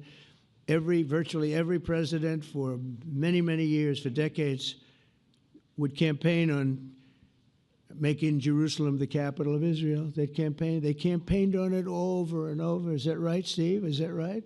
Everyone, and when they got to it, and I understand why now, because it was so, when I got to office, I campaigned on it too. I said, we're going to make it, and then I'd get calls from the leaders of various countries saying, please don't do it, please don't do it. It'll end the whole world, please don't do it. And finally, I just didn't say anything, and I did it. People were calling me before I did it because they heard I was going to do it, and leaders of countries were calling me, and I think it was on a Thursday that I did it, and they'd call me Monday, Tuesday, Wednesday, 3-4 times a day, and I said, tell them I'll call them back on Friday. And I announced it on Thursday, and I called them back, the biggest people in the world, and they said, you've done it. I said, done what? You've made the capital of Israel, Jerusalem, and we wanted to talk yet. I wish you called me a little sooner. Maybe I could have done something about it. So that was a lot easier than getting into Okay, you just admitted you're just like a pussy in diplomacy. And you know what? It turned out to be amazing. Everybody thought it was slimy avoidance, like a bad the ex. end of the world, right? The end of the world. The hell's Ron, your that's problem? What they said. You can lead to anything. It just led to something that I promised and something that was very, very popular for Jewish people and a lot of other people too.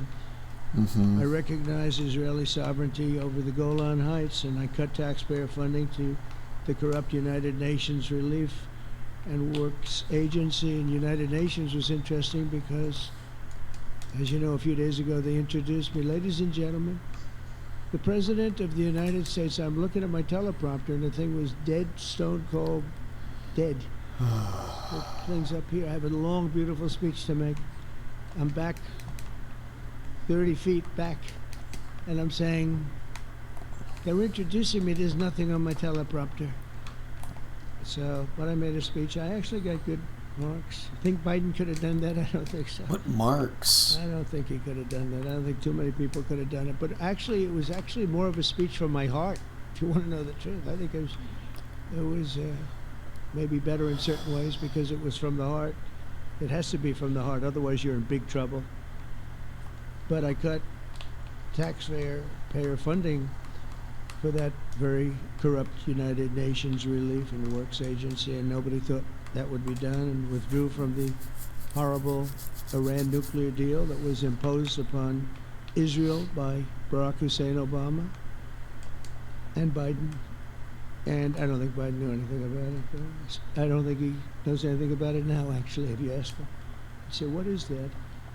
And we obliterated Iran's nuclear enrichment capacity, making it impossible for them to have a nuclear weapon, which they would have had probably in about 2 months from that. It's funny that he's making fun of Biden, Israel to like the sleepiest he's ever been. Big, strong talk. Nobody's been better to Israel. No president's been better to Israel than Donald Trump. Oh, and I'm sure your supporters love that. Talk, Bibi and I, You're America we understand First supporters. History has shown, and the people of Israel want it. And the people of the Middle East want it. The people of enemies of Israel want it, but they don't have really too many enemies right now. And you know what? Many countries have gained great respect for Israel for the way they fight. Oh, yeah? Including me. An IDF squad was just wiped out. History has shown us that those who have relations with Israel have thrived, while those who have devoted resources and attention toward the destruction and even annihilation of Israel have languished. They haven't done well. Israel is that's what languished means? They're going to coexist with other people and countries in the region, from Syria to Lebanon to Saudi Arabia. The promise of a new Middle East is so clearly within our reach. This is the closest we've ever come to real peace, not fake peace, not political. made-up peace. If we can get this difficult problem solved, the opportunities for all within that vast It was region. fake peace in the Middle world. East, It's folks. a vast region. It's unlimited. The Abraham Accords show that all countries are kill better me, off dude. when they communicate I mean, and work unalive together, me. embrace new opportunities. I hope Jared and Steve and Susie and Marco and JD, we have great people. I hope you guys are going to work very hard to get these other countries in, because now they have no excuse. There's no longer an excuse. They were, some were hesitant, and I tell you, the 4 countries that went in, I give them tremendous credit, and it's worked out incredibly well for them. In the same spirit, I'm pleased to report that earlier today, we took another important step toward greater understanding in the region. A short time ago, we had a historic phone call in the Oval Office with Prime Minister Tani, who's really a great person. So we had a great talk, and I was on the phone, and Bibi was talking. Prime Minister Al Thani was of Qatar. They really had a heart-to-heart conversation. It was a great conversation, I thought. It was productive. It was everything that you need to have something turn out to be successful. And I want to thank Bibi, and I want to thank the Prime Minister. It was fantastic.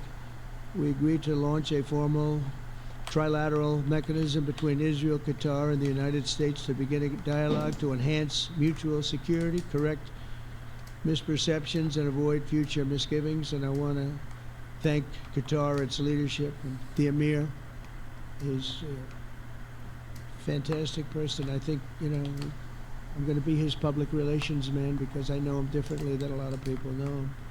But he wants peace. He wants to see peace. And his people, and they really acknowledge the critical role that they've played as mediator.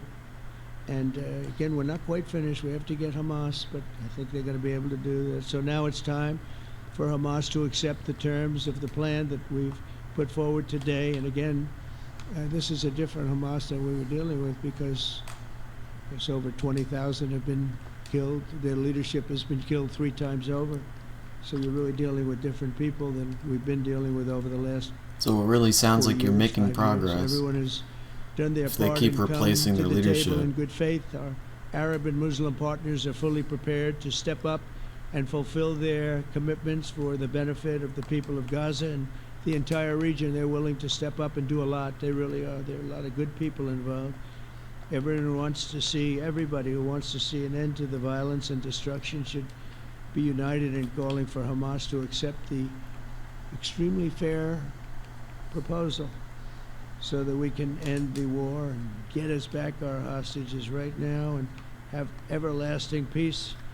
And I look forward to having relationships with everyone. As the chairman of the board, I'll be involved, and we'll have meetings with some very smart people that'll be working over there to make sure that we haven't just been wasting time with an agreement that doesn't get done. The task of building peace will not be easy.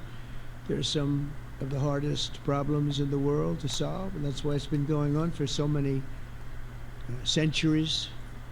But too many lives are at stake not to try, and this is more than a try. I mean, I think this is something that gets done when you have virtually every country, and these are powerful countries that have a lot of money, and the money can make things happen. A lot of countries try and they don't have any money. These are very rich countries that can make things happen. So together we'll forge a much safer and more hopeful future for everybody, including Israel. And I want to thank Prime Minister Netanyahu for his partnership, and I want to thank all of the leaders, the kings and the emirs and the presidents and prime ministers, people I mentioned. And they've been absolutely fantastic to work with, and it's just happened very quickly. It's happened from a couple of weeks before I had a couple of meetings, but a couple of weeks before we went to the United Nations, and we had some incredible meetings. It all came to place. It all took place, and everybody wanted to be a part of it. I don't have anybody that's saying we don't want anything to do with it. It's just the opposite. And I'll tell you, a couple of years ago, a year ago, I don't think we would have had this kind of participation, Mr. VP, right? I feel like it's It's been amazing. The participation was 100%. I feel like it's 11 p.m. at Mar-a-Lago right now. Very strong countries. Everybody wants to. And everyone has cleared out except you and Donald Trump, and you're at a table, and he's like still rambling after everybody else has left. Frankly, if this all works out, That's what this sounds like. It's going to be your crowning achievement, and I want to thank you very much for being here. Thank you, please. Thank you. Thank you.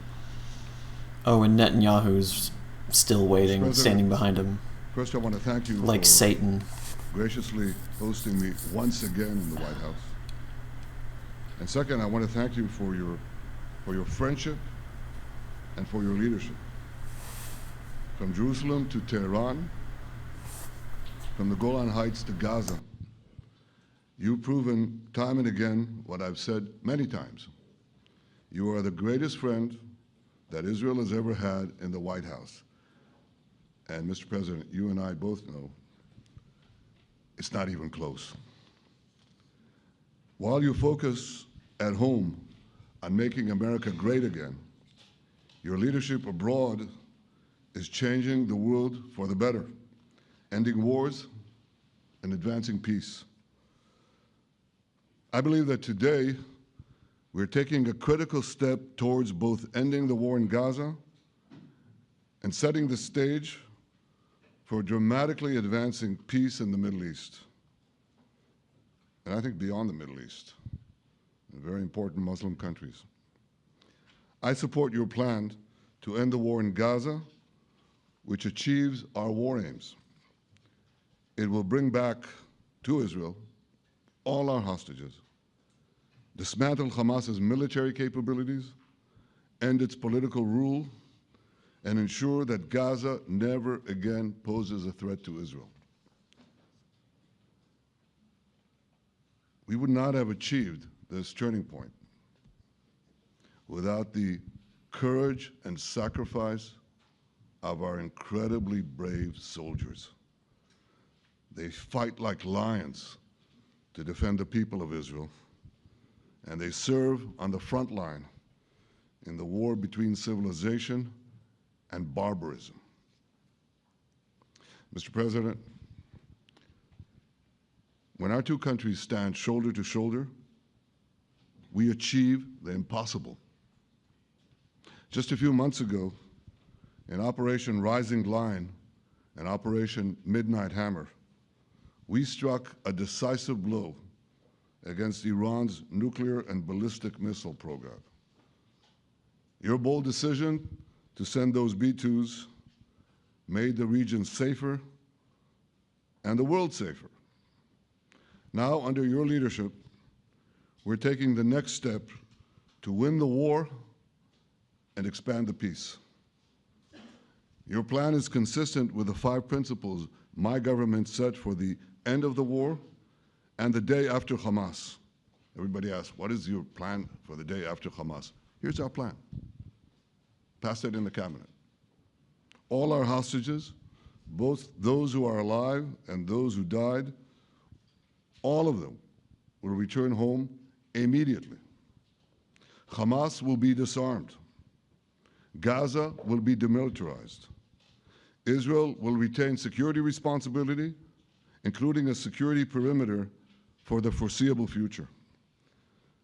And lastly, Gaza will have a peaceful civilian administration that is run neither by Hamas nor by the Palestinian Authority. If Hamas agrees to your plan, Mr. President, the first step will be a modest withdrawal, followed by the release of all our hostages within 72 hours.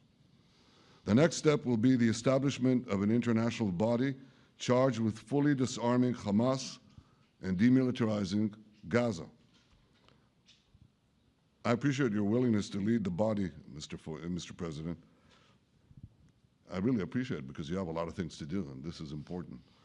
And it reflects the confidence that this will give everyone, that things will be followed up on all the commitments made. The fact that you're taking this on, I think, helps a lot to make sure that everything flows in the direction that we want.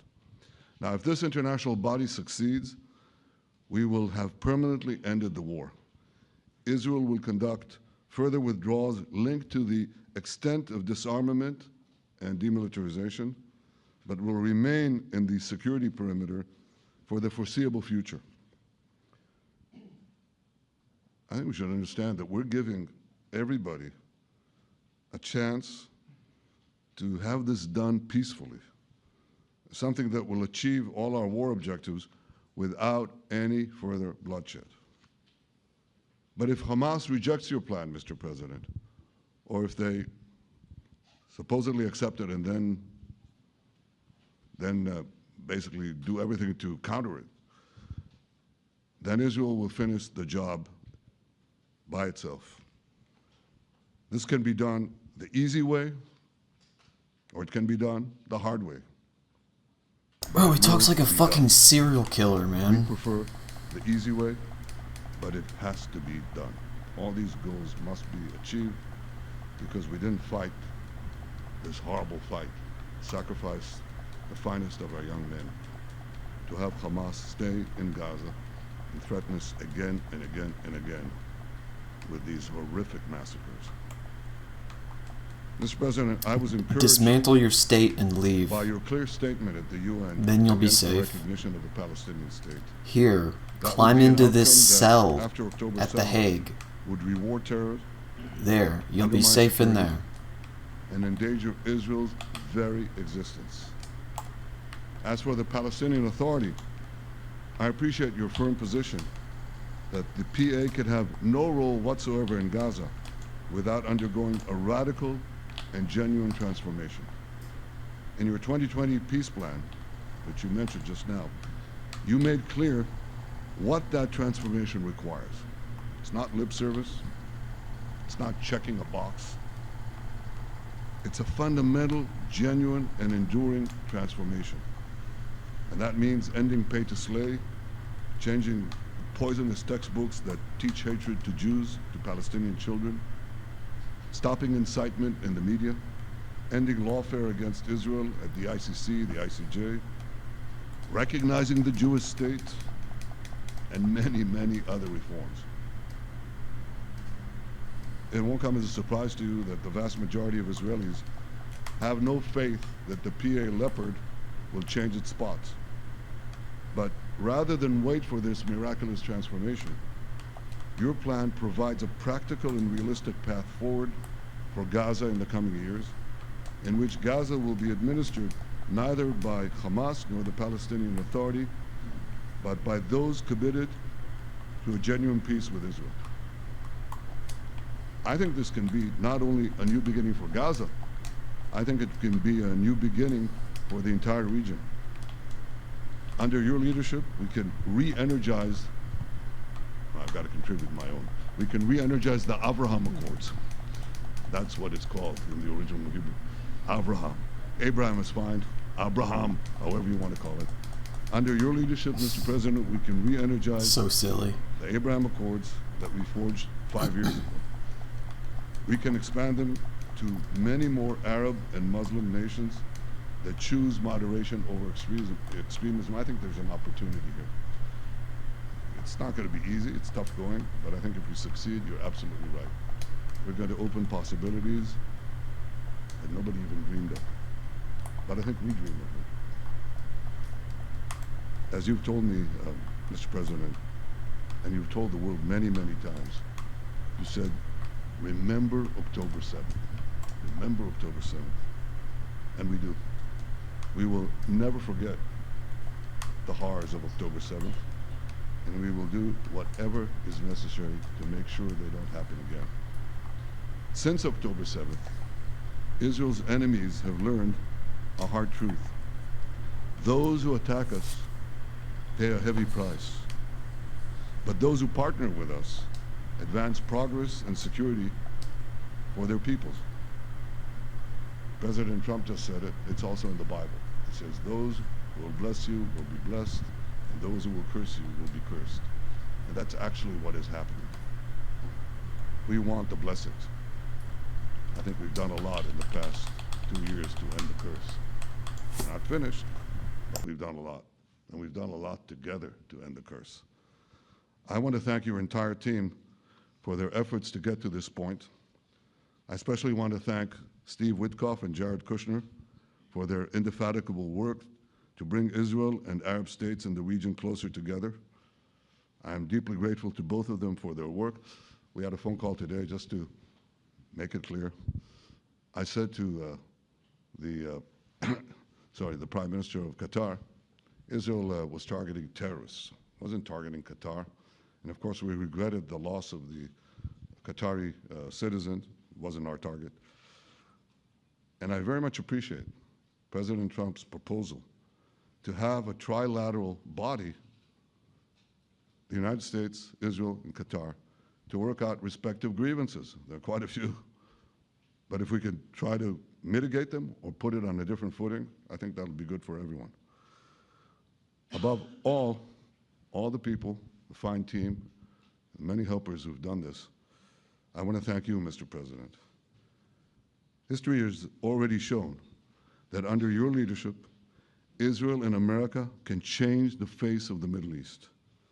And today I'm hopeful that your plan to end the war in Gaza will do so again and do so soon.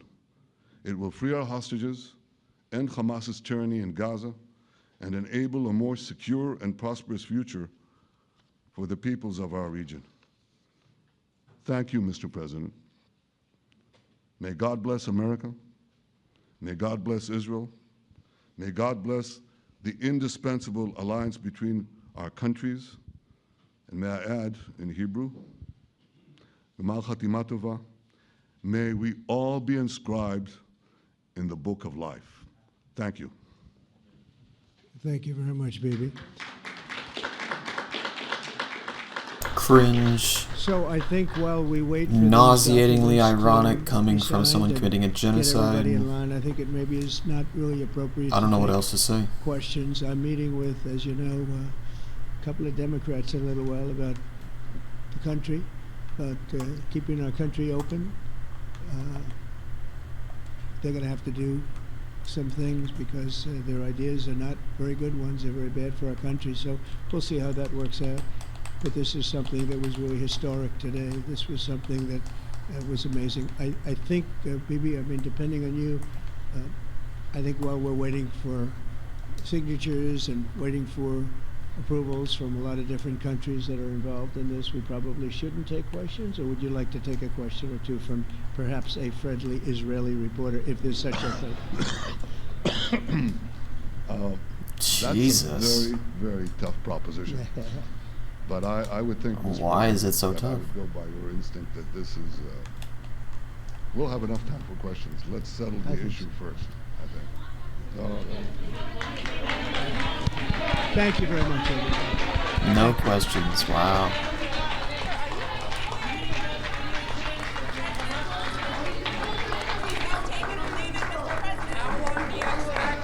Disgusting. Cringe. This will go down in history as just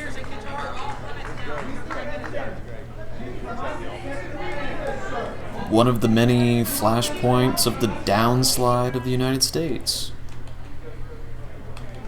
Certainly the downslide of Israel, as it drags America down with it.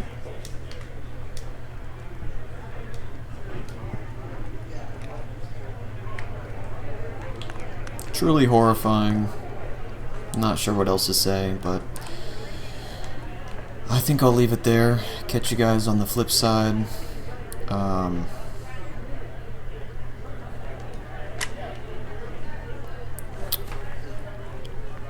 I picked the wrong week to quit smoking.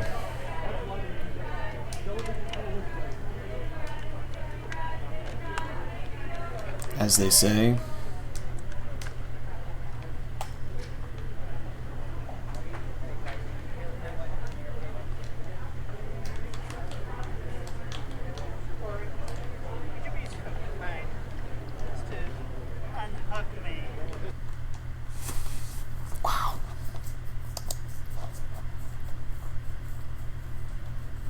Hot trash.